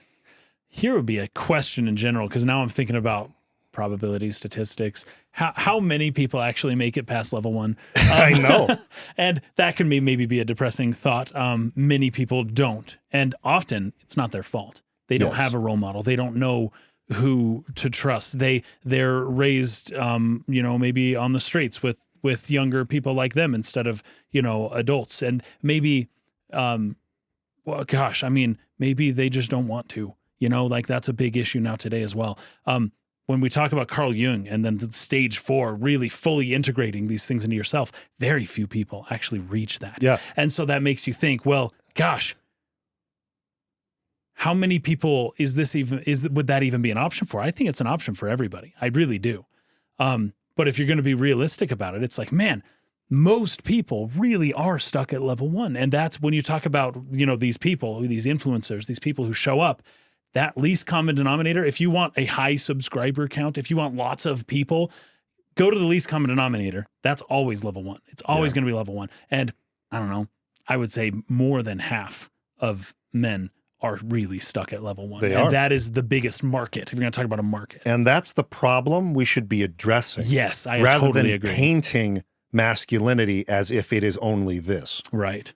We need to be moving past this or treating it as a step in a person's progression to full self-integration. I cannot rather agree than more. trying to just eliminate it entirely. Yeah, see, you're right. You've got it. So we're stuck in this middle ground where it's like people are just embracing level 1 because some people are trying to get rid of level 1. Oh, level 1's bad. This is awful. You should feel guilty for being like this. For being like this. There is truth in that statement because you need to move beyond it. Oh, sure. But rather but you than don't this get is rid of it. inherently some kind of evil thing. Yes, exactly. It causes evil when you are trapped there. Yeah. If you think that's all there that's is to being a man, that is where you are going to cause great harm to people around you. You have got to understand this is nothing but the first step. Yes. And in the training, that needs to be emphasized. And in a lot of martial arts training, that is emphasized. Very much so. This is used for self-defense. Yes. This is used as a last resort. This is used to master your body. But your mind is what must be mastered beyond that. Totally. Otherwise, you will use this to harm people, and that is wrong. I was little, and I was 10, 9 maybe, and I was in the school library, and I never liked reading when I was younger. I would just go for whatever books I thought looked cool. There was a book on Taekwondo, and I was like, oh, this book's gonna be dope. It's gonna teach me Taekwondo. And the very first chapter just talked about not using it. And I was actually upset at the book. I was like, I was upset. I was like, don't tell me that. You're killing my buzz, right? Teach me how to freaking screw people up, man. Like, don't tell me that I got to be nice and not the purpose. Because I literally didn't understand it. I was maybe 3rd or 4th grade, and I did not understand why, how possibly the purpose of martial arts could be to avoid conflict. Yes. I could not understand that. I was stage 1. I couldn't see past that. I think a lot of people are there. They don't understand that the purpose of martial arts is to avoid fighting, Yes. not to screw people up, Yes. to really jack people up, right? Yes. That's not the point. But Nor is it used. But a lot of people can't see that. Yeah. They can't, and it's usually younger people. But Even I think the as- plague is that it's old people now, even too. to use it as a threat to give yourself status, Sure, yeah. to that can be- sort of gain soft power. Sure, even yeah. if you don't and then technically wield that. use it, Yeah, you are using it as a threat exactly. to which to subdue people. The underlying This is threat. the other way in Yeah. which it is abused terribly, Yeah, yeah. right? So both of those things are very important to instill. But I think it's wild that when there's those two ends, the one end get rid of level 1, and subsequently you don't get the other levels without level 1. No. And then the other people saying, no, you got to become a fully integrated Jungian self, and it's like really hard to do apparently. But these both, and then the response is just stagnation. Yes. Just people are just stuck They're at level 1. stuck and they don't know what to Because do. they feel like they have to defend it so much, but they can't move past it. Yeah. Gosh, man, that's a hard problem to solve. That's what I'm saying. We should do a whole That's episode. what I'm saying is that this is where we are stuck at It in this is conversation totally about stuck. masculinity Yeah. and its role in our society and being real with ourselves about the damage it causes, Right. because there is an inclination to, but this is how I identify. I want to fight against that. But no. And this goes back to the whole Hegelian principle I've talked about The recently. synthesis, yeah. You really need, I feel like it's really important to develop this idea that you can go into a room full of people who you disagree with completely, who you see as enemies to you, and go integrate with them and find the kernels, because you're not going to come away becoming agreeing with them, on maybe even most things. Probably not. But you're going to find some stuff in there that you go, you know what? I wouldn't have thought of that. Right. Had I just remained in my echo chamber back here. Right. And that is important. And I maybe need can to bring that back with me. Yeah.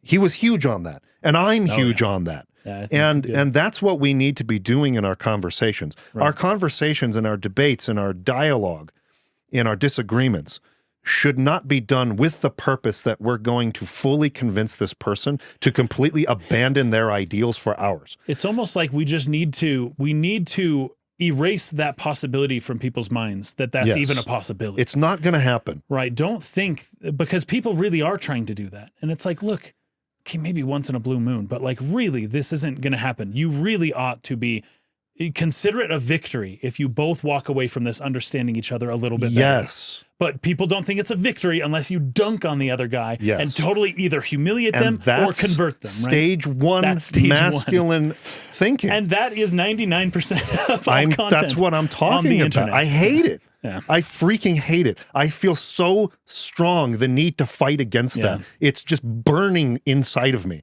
because it is so disastrously poisonous to our society to talk this way to each other. Right. So level 2 is Byron, man of action or romance. Yes, yeah. In the next phase, the animist possesses initiative and the capacity for planned action. The romantic man, the 19th century British poet Byron, or the man of action, America's Ernest Hemingway, war hero, hunter, etc. So this is a person who goes beyond the, "Who I'm strong, blah, blah, blah," bruiser to, I can actually apply some forward thinking. Right. And apply my power in a forward-thinking way. And maybe build an actual relationship with somebody instead of being just the end-all, be-all, Have the ability to have dialogue with someone instead of just grabbing them by the freaking collar and dragging them where you want them to go. By the way, once again, this is the story of Enkidu. Yeah. You know what's wild? Gilgamesh is the oldest story, like at length, the oldest longish story that we have ever recovered. And it has this in it, in the story of Enkidu, which is basically the Beauty and the Beast story. But he's a wild man, and then a woman shows up, and she kind of like tames him and teaches him the ways of civility, and they form a relationship, and he becomes this upstanding gentleman who is, you know, able to speak. She teaches him to speak and become sociable. And well, let's see what the next stage is, because I'll bet you it's the next stage of Enkidu's life as well. The next stage, Lloyd George, man as a professor, clergyman, or orator.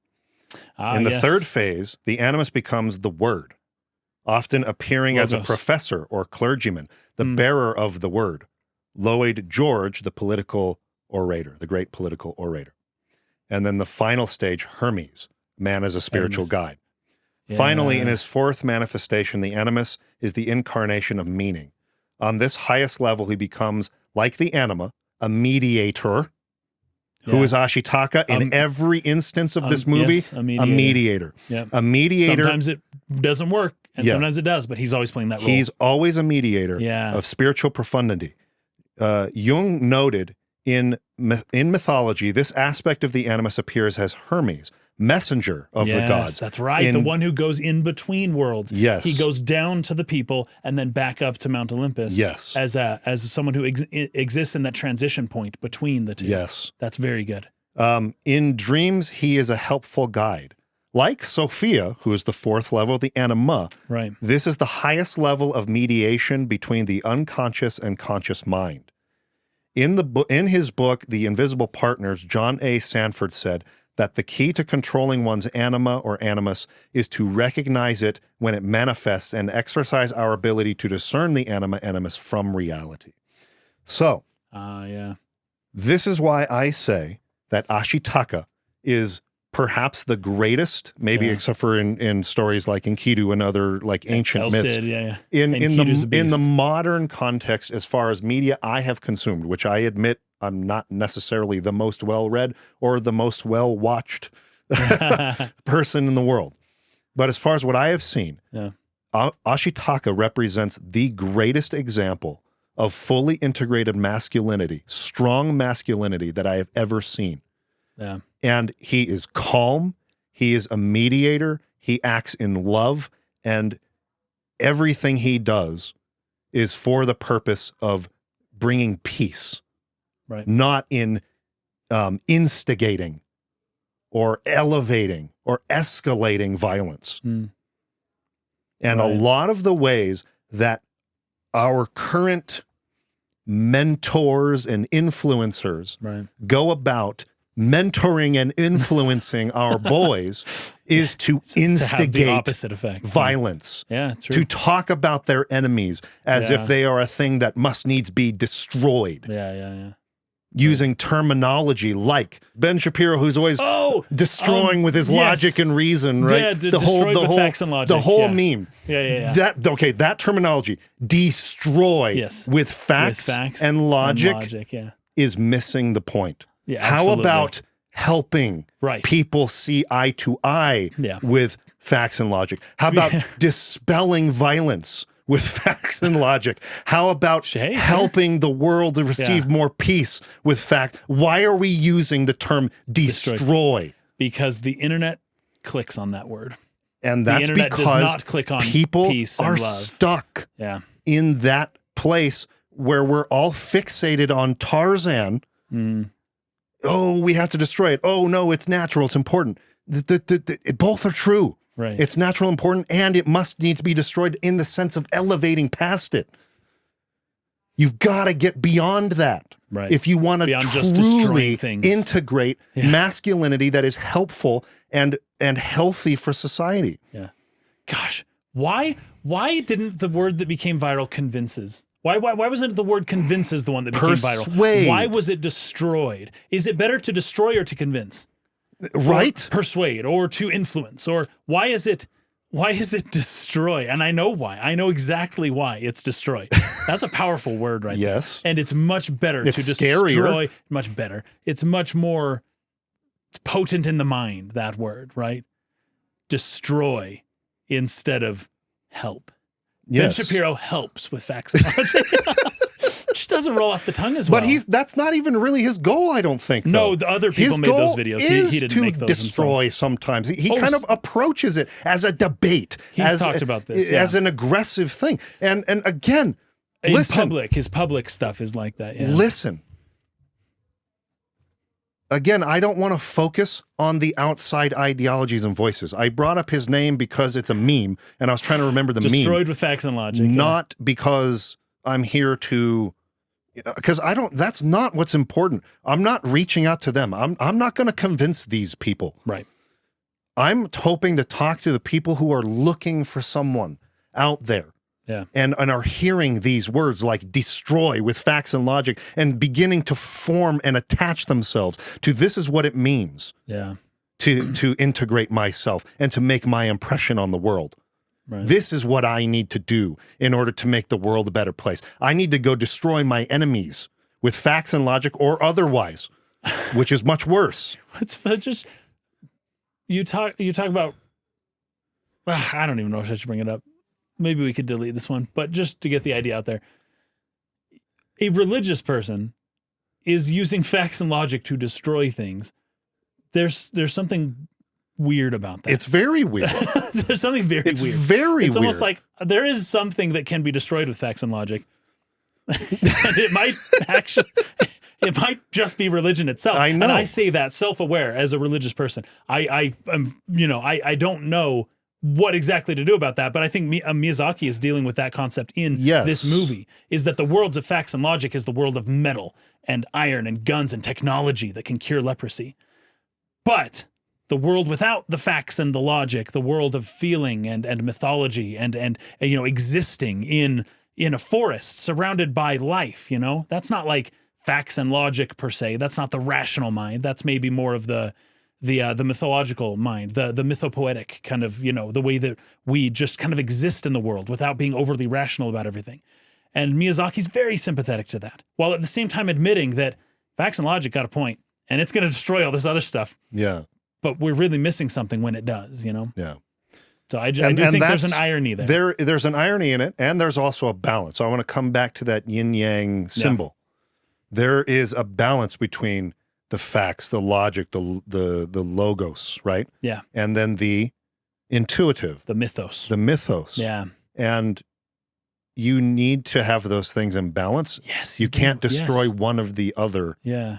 And I have tended in my life, well, I think early in life I was much more mythos. In the intuition, the mythos, balanced. Yeah. And then after certain things happened in my life, I sort of totally overcorrected into the logos side. That's normal. And now I'm in my middle age. I'm sort of trying to turn that back around and come back towards the middle again. I bet you that's a common story a lot of people would share. I'm sure it's everyone's life stories going back and forth like this, or being trapped in one too much and having that create a lot of problems. But there's something very intuitive about these concepts, whether or not you like the terminology. Whether or not the terminology of a man who, sort of gave voice to these concepts almost 100 years ago is politically correct terminology today. I think if you're approaching this in good faith is irrelevant.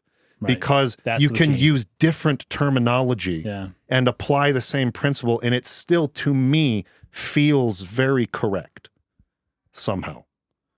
And so whether or not you like, for instance, gendering terminology like this, man and woman or whatever, is irrelevant. Even if you don't like the terms masculine, feminine, whatever, you can call them something else. But there is opposite energies out there. Yes. And there are certain people who resonate with this energy more than this one, whatever you want to call that. But these are natural energies that need balance, which is why if you resonate with the animus, you need to develop your anima. Right. And why if you resonate with the anima, you need to develop your animus. You forget the gender terminology if you don't like that. Fine. That's not what I'm trying to say. That's irrelevant to the concept. The deeper concept is, which energy do you resonate with? and make sure that you're not too focused on that. And also within that, make sure you're moving through its levels to its final stage instead of staying in its base level. And I don't hear you saying that that's the easiest thing to do. Oh, it's work. It's an entire lifetime of work. Like, I'm not freaking Hermes here. Like, are you kidding me? And by the way, Enkidu didn't quite make it to level 4 either after hearing all that. Gilgamesh seems to, though. Yeah. Gilgamesh seems to have taken Enkidu's torch and carried it on to that final level. But yeah, it's a lifetime process. Integrating the shadow isn't a thing you do in an afternoon. It's your whole life. Yeah. And even when you think you've done it'll come back at some point again later in a different form that you didn't realize. And it's a lifetime process, but pay attention to it and keep working on it. And there is like a purpose to this. If we all just worked on ourselves a little bit more, literally the whole world gets better, Like a way that you can, somebody asked G.K. Chesterton once what the problem is in the world. And he just raised his hand and said, me. I'm the problem in the world. And that is the right kind of mentality to have here, because if you better yourself, you are bettering the world because you're part of it. And if everyone else, if through your influence and other people are able to just be introspective and work on themselves for a little bit too, that is helping the world in an immeasurable way that you could never do in any other way. Like this work that you can only do yourself. Yeah. And that each one of you out there, there's something that only you can do. And a lot of that has to do with yourself. But when you make yourself better, you are, by just statistical, you're making the world a better place. Yes. Yeah, and you're saying, you're not Hermes yet. Nobody is. And I don't know. So. I'm not sure. If you think someone is, you probably don't know them very well. They probably need, and my point to add to that was Ashitaka, for a moment in this film. In moments, that's a good point. Was not. Right. And he really, really had to fight that impulse to kill Eboshi. Right. So the combination of those two scenes on the back of each other it's just so beautifully illustrate this concept to me in a way that I never saw in the film in previous viewings. Because I hadn't played Xenogears yet. That's what it all pre-Xenogears for both of us. It's just like a different life. Here's the answer. Everyone who's stuck in level 1, go watch if you play Xenogears, read the books. If you go play Xenogears, that's like the opening of the door into stage 2 and beyond of the Animus. All joking aside, there's actually not much I have left on notes for the film. I mean, he gets injured. She ends up. I actually love that scene a lot too, because she's gonna kill him with his sword, and he comments on her beauty or something like that, and so takes her back. He does this a couple times, like you said. She stabs, and then he just embraces her. Like his response to her violent impulses with love. I can't even imagine myself doing that. I'd be like, what the freak are you doing? Stop it. Like, I wouldn't be able to help it.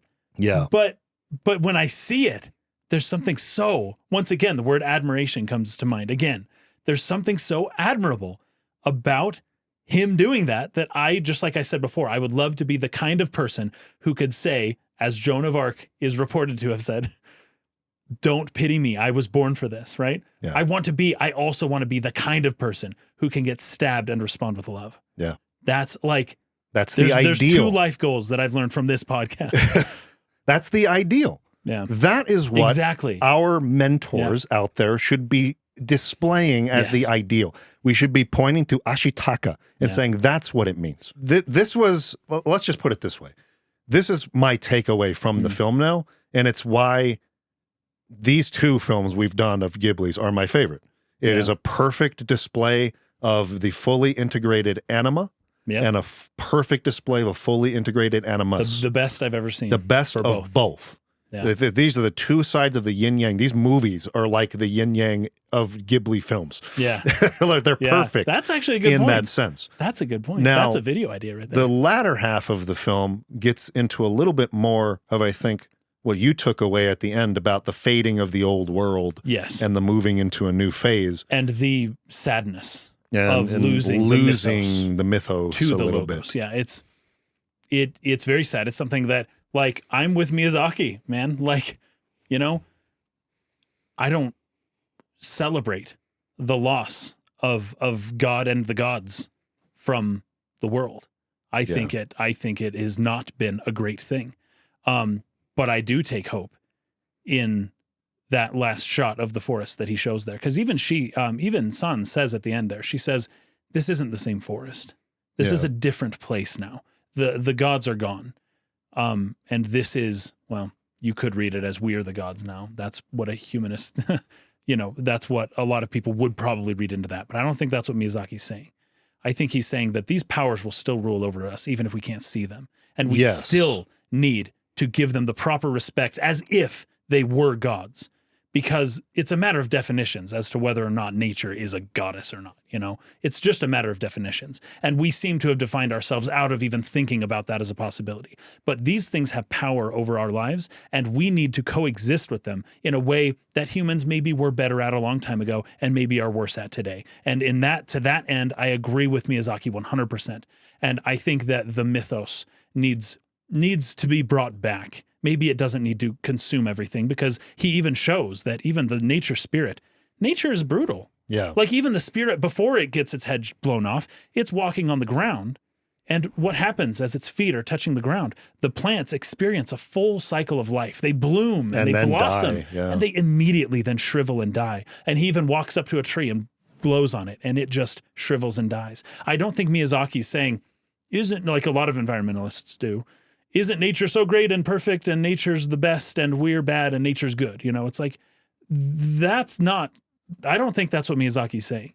Miyazaki's saying this nature can really go wrong, or it can really be a hindrance to us humans, right? It really can. But that doesn't mean that we have any right in getting rid of the powers and principalities that are latent within nature itself. Yeah. There's one line from the book Twilight, and I will defend to the death. Twilight is, I'm going to come out and say it, Twilight is a good book. I have never read it in English, but in my recent reading of it, I read it in Spanish, and I'm reading it in Swedish now. And in that book, as I'm reading things in different languages, really helps different things to stand out. But there was a particular line there where she's researching like vampires and stuff on her computer, and it's hilarious because she's reading all the old mythologies of the world, right? And at some point, she steps away from her computer, she leaves her room, and she goes and takes a walk in the forest. And the line, this is the beautiful line from the book Twilight.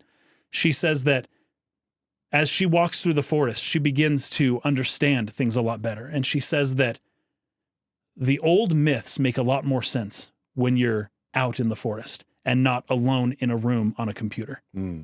That line I will remember for the rest of my life. That is a powerful line right there. And it is so true that the less time we spend in nature, the more we think that the old myths were stupid stories. And the more we think that the old people who lived in the forest were stupid people. And the more we think that we don't need nature. We've got our technology and we can just stay in a room and isolate ourselves on a computer. And that's perfect life, And as soon as you can walk out of that world, as soon as you can turn off the computer, get out of your room and take a walk in the forest, all of a sudden you start to see the beauty and you start to see what the people who lived in those forests really thought and saw for themselves. This place is alive. This place is magical, Yeah. And I feel like we totally lose that. We've lost that so much that what Miyazaki is saying is, especially in that last shot there, that's like, oh no, the god is gone. But then you see that little fairy there. There's still the little korok. I can't remember there's a Japanese word for them, the kakori, or I can't remember what it is. But there's the kokiri? It's not exactly that word, but it's close. It's close. And it's there and it's still there. Like there is still a seed of the old myths, and there is still the seed present in nature. It's still there. It may not be the giant god that's going to come. Well, it might still come wreck your house if there's a forest fire or something like that. Sure. The acts of nature can still affect you heavily, but there's still the seed of that magic that is still out there in the world. It's still there. We didn't kill it all, and we can't kill it all. Yeah. It's not even possible. All our logic and metal and whatever else, all of the things that humans do that are really swinging away from the mythos, everything they can do cannot completely destroy the power that stories and that the principalities of the ancient world once had. They're still there, and you just have to go out into nature to rediscover them. There were three things that came up in that could dovetail into much larger conversations. I'll just say, first of all, plays a little bit into Gaia hypothesis. Oh, sure. If you want to know more about Gaia hypothesis, go watch our Final Fantasy: The Spirits Within podcast episode. The Earth finds a way.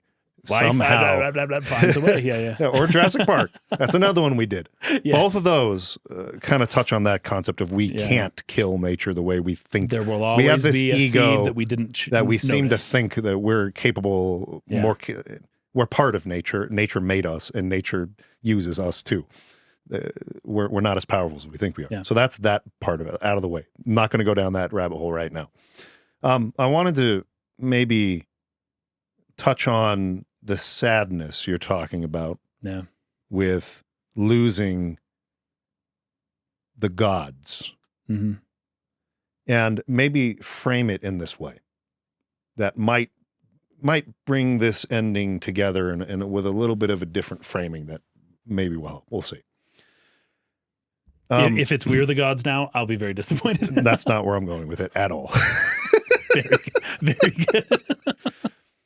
So I see this real passionate sense that by killing God, as we put it into Nietzsche's terms, that we are losing some really important things that came with these traditions and these sort of like ancient ways of constructing our societies and whatnot, that there's a part of that is good that is lost with the parts of it we're trying to excise that were obviously not good. Right. And maybe the way I'm seeing this is the forest spirit itself and the god animals, they go away, but there's almost a transformation that happens. It's not that they die and leave. It's that their influence changes in nature. So that's more or less true. Yeah. While the forest spirit goes away, everything starts growing. That's true, yeah. And there's almost this sort of like boon, a sort of like it's not like the forest god is dead and gone in the sense that it no longer exists. It just changes the nature of how it interacts with this world. And maybe there is an idea here where we let it. Yes. Yeah. By changing the traditions or because there's always like we've talked about this a lot too, where you have those in your society who just are eager to leave the village, so to speak, and explore the boundaries. Yeah. And you need those people. Of course. Because they're going to make all the discoveries. Right. That the people who are staying in their safe, shielded little tradition, they're not aware of that are out there. And they probably should know about it. It's probably important. Right. But in order to adapt to that new information, we've got to let go of some of the ways that we do this and alter it and change it. You can't go back. And I think that's also what Miyazaki's saying. You can't just go back to how it was. No. But you can. But can you retain... synthesize and integrate, right? Can you retain... Because the tradition existed in the first place for a purpose. What was the core of that tradition's purpose? Can we maintain the purpose, what it gives to us, while doing away with that tradition? That's what I think we made a miscalculation on, is that we thought we understood the core of the purpose. And we thought that we understood it and that we could get rid of the superfluous parts and keep the seed. Yes. Richard Dawkins has been talking a lot about this lately, actually. It's not the case that sometimes the stories and the traditions are intrinsically connected with the purpose and the core in a way that you cannot surgically extract the core from the corpse without killing both. Right. And that's part of what I see to be a large mistake of the modern world. And again, I think this is going back to the pendulum analogy. Right. I think it is a pendulum swing where you think you've got it. Yeah. You think you've got that core, and then you go, whoa, wait a minute. Yep. Let's go back a little. Let's try to like rebalance this, and then you go. And that's an unfortunate it seems to me to be an unfortunate truth of society. It just Because you sort end of up doing a lot of harm overcorrects when it keeps itself overcorrecting. over and over again. Yeah. But I do feel like, because you mentioned, you know, you're saying this conscientiously as a religious As a person. man of faith, yeah. I am saying this as a former religious person. Yes. That by the way, just so everyone knows, that is what is always underlying just below the surface all of our conversation. It's probably obvious. It's probably not that subtle, but yeah. As a former religious person who watched others like me become similarly disenfranchised, right, but go way over here, right, as an act of compensation. I tried to, my very best, stay centered with it. And it's hard. Obviously, I have not been perfect. There's no such thing as that. Right.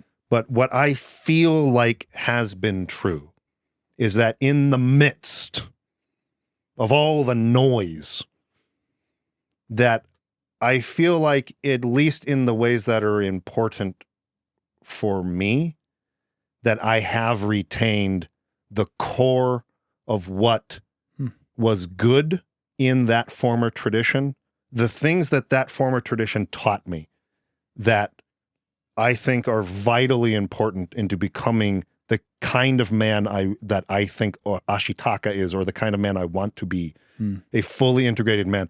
I did not throw those out.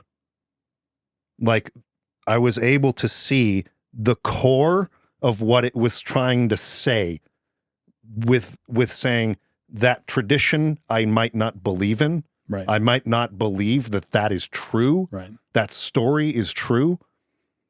But I know that principle that I was taught is one that is true.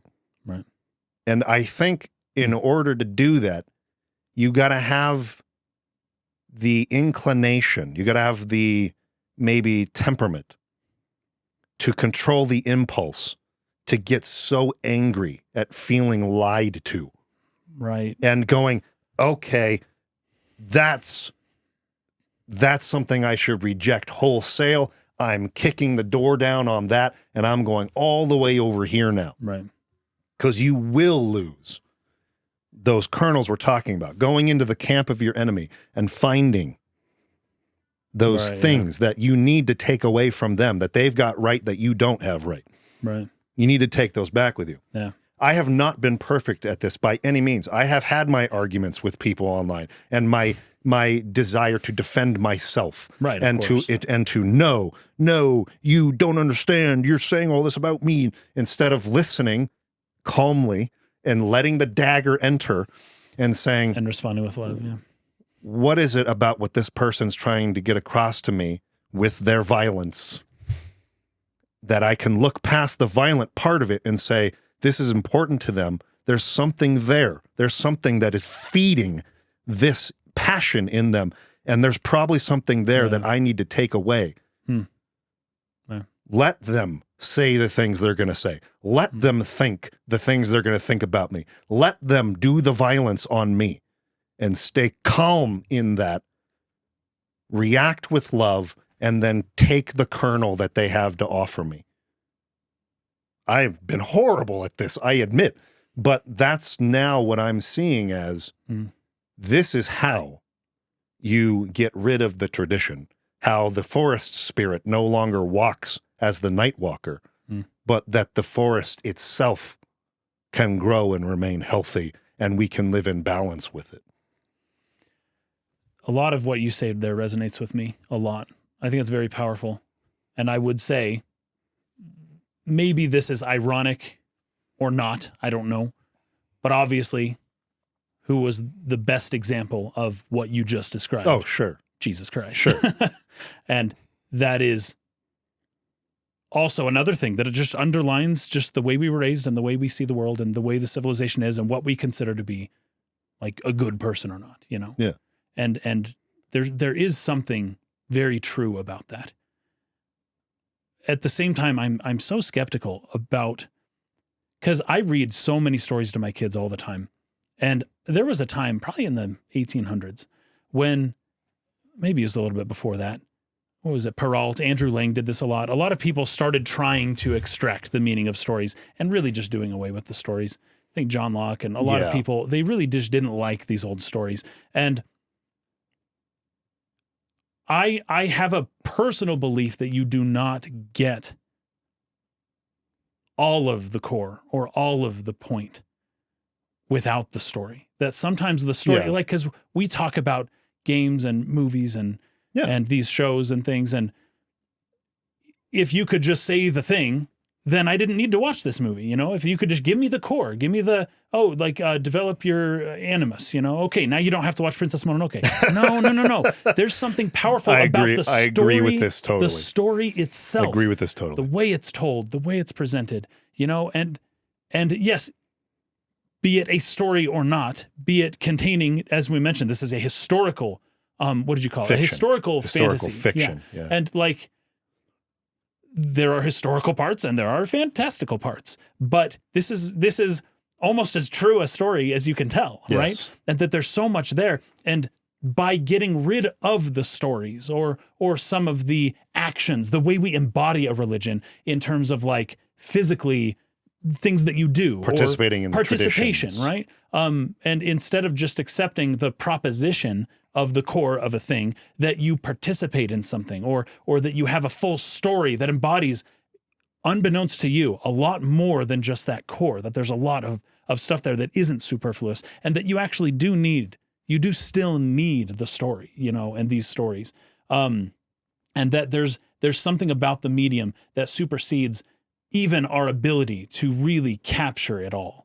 We talk often about the essence or the spirit of something and how hard it is to really convey the spirit, and that the best way to do it.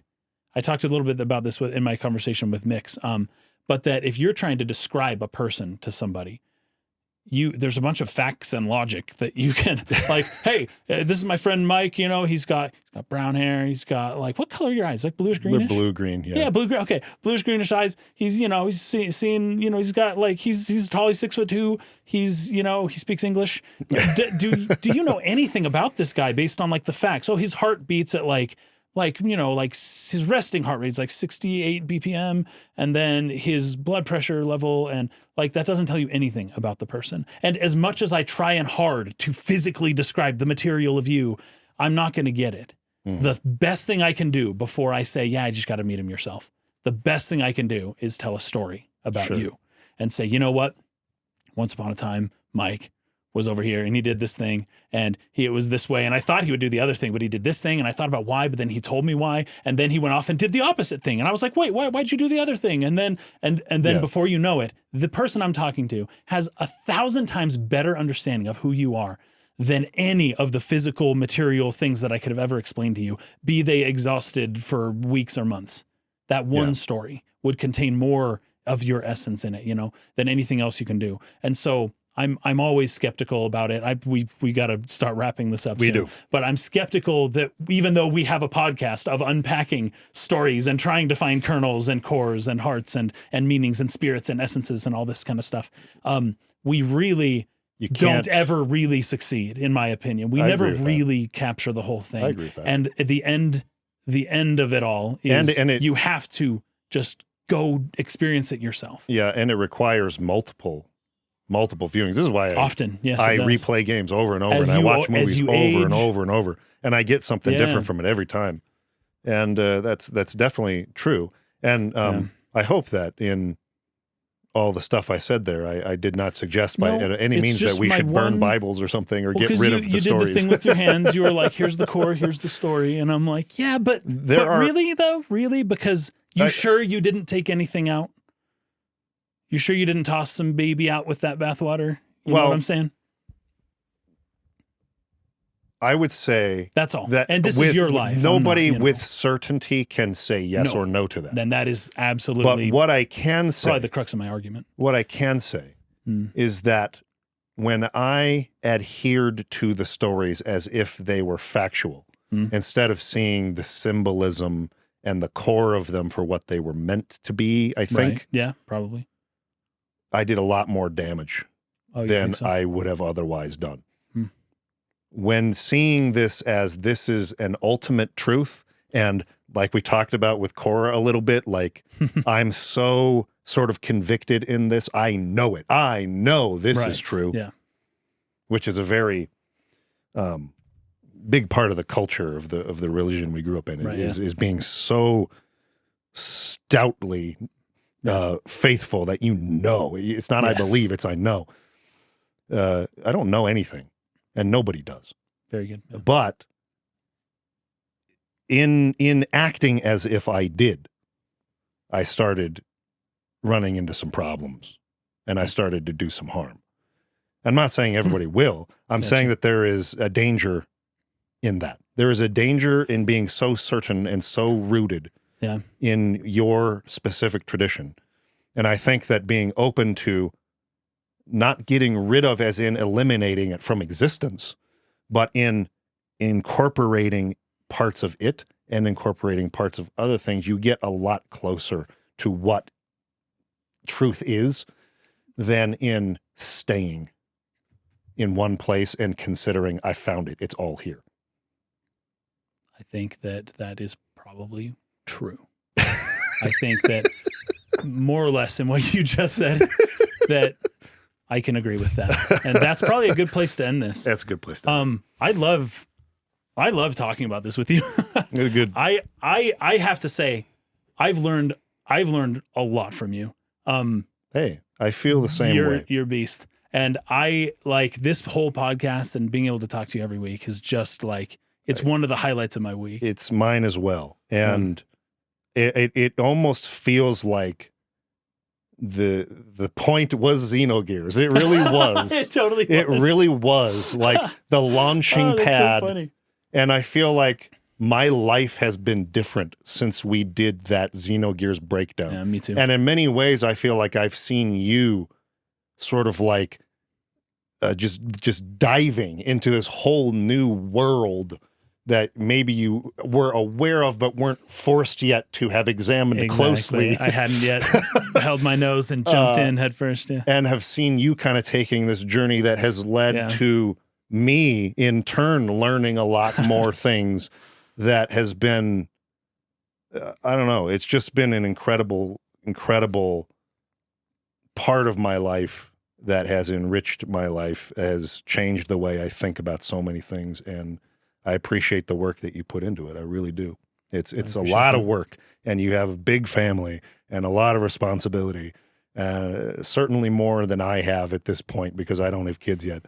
And the fact that you still show up and you still put in all the work is something I really appreciate. So I appreciate that. You gave me a much bigger compliment than I gave you. Now I feel bad. This is Mike, though. This is Mike. No, we're going to go. One more thing, though. To your point, the mythos, the gods, they really were damaging in Mononoke, right? Sure. Like, to your point, the over focus on just the mythos is like, but sometimes the mythos can grow into a monster. Yes. And at that point, the nature is scary. You have to find a way to offer it back its head. The meme, right? The nature, you scary. Nature, you scary. Exactly. And I kind of made that point earlier, but I just want to say, to your point, just because you have a story and because there is something to be learned from it does not mean you have the story. Yes. And everything I contained think within that's the sort of middle of where we're meeting here. Yes, absolutely. And that mythos is powerful, man. Yes. And it can kill people. Yes. And sometimes we do need to do our part in maybe corralling the mythos a little bit. But just don't kill it, man. Don't kill it. Don't kill it. I think if you happen to have killed it, offering it back its head is probably a good start. That is actually the best point that's been made so far, because that goes all the way into the whole animist thing. Kill it. We're trying to kill Tarzan level 1 masculinity right now. There is a great rousing of voices who are trying to cut that head off. And what I am trying to say with conviction is that's a bad idea. Don't cut its head off. Move past that. Teach our boys to move past that stage. Yeah. But don't cut its head off, because we need that. It just needs to be controlled by higher levels. Now that I'm thinking about it, there's all kinds of, like I mentioned, the connection between him shooting the people's heads off, but then there's that line from her when they talk about the wolf and how a wolf's head can still bite even though the head is cut off. Something like that. It's like a snake's head can still bite. The idea of head cut off. Yes. Gosh, it's almost more dangerous when you cut off the head. It can still kill you. It goes even wilder. You should. Does more damage. It does more damage. Anyway. Oh, jeez. All right. We got to go, guys. I love where we kind of landed with this. This is good. This is a good one. I really enjoyed this. Yeah, episode. I hope everyone else enjoys it too. See you guys next time. Peace out.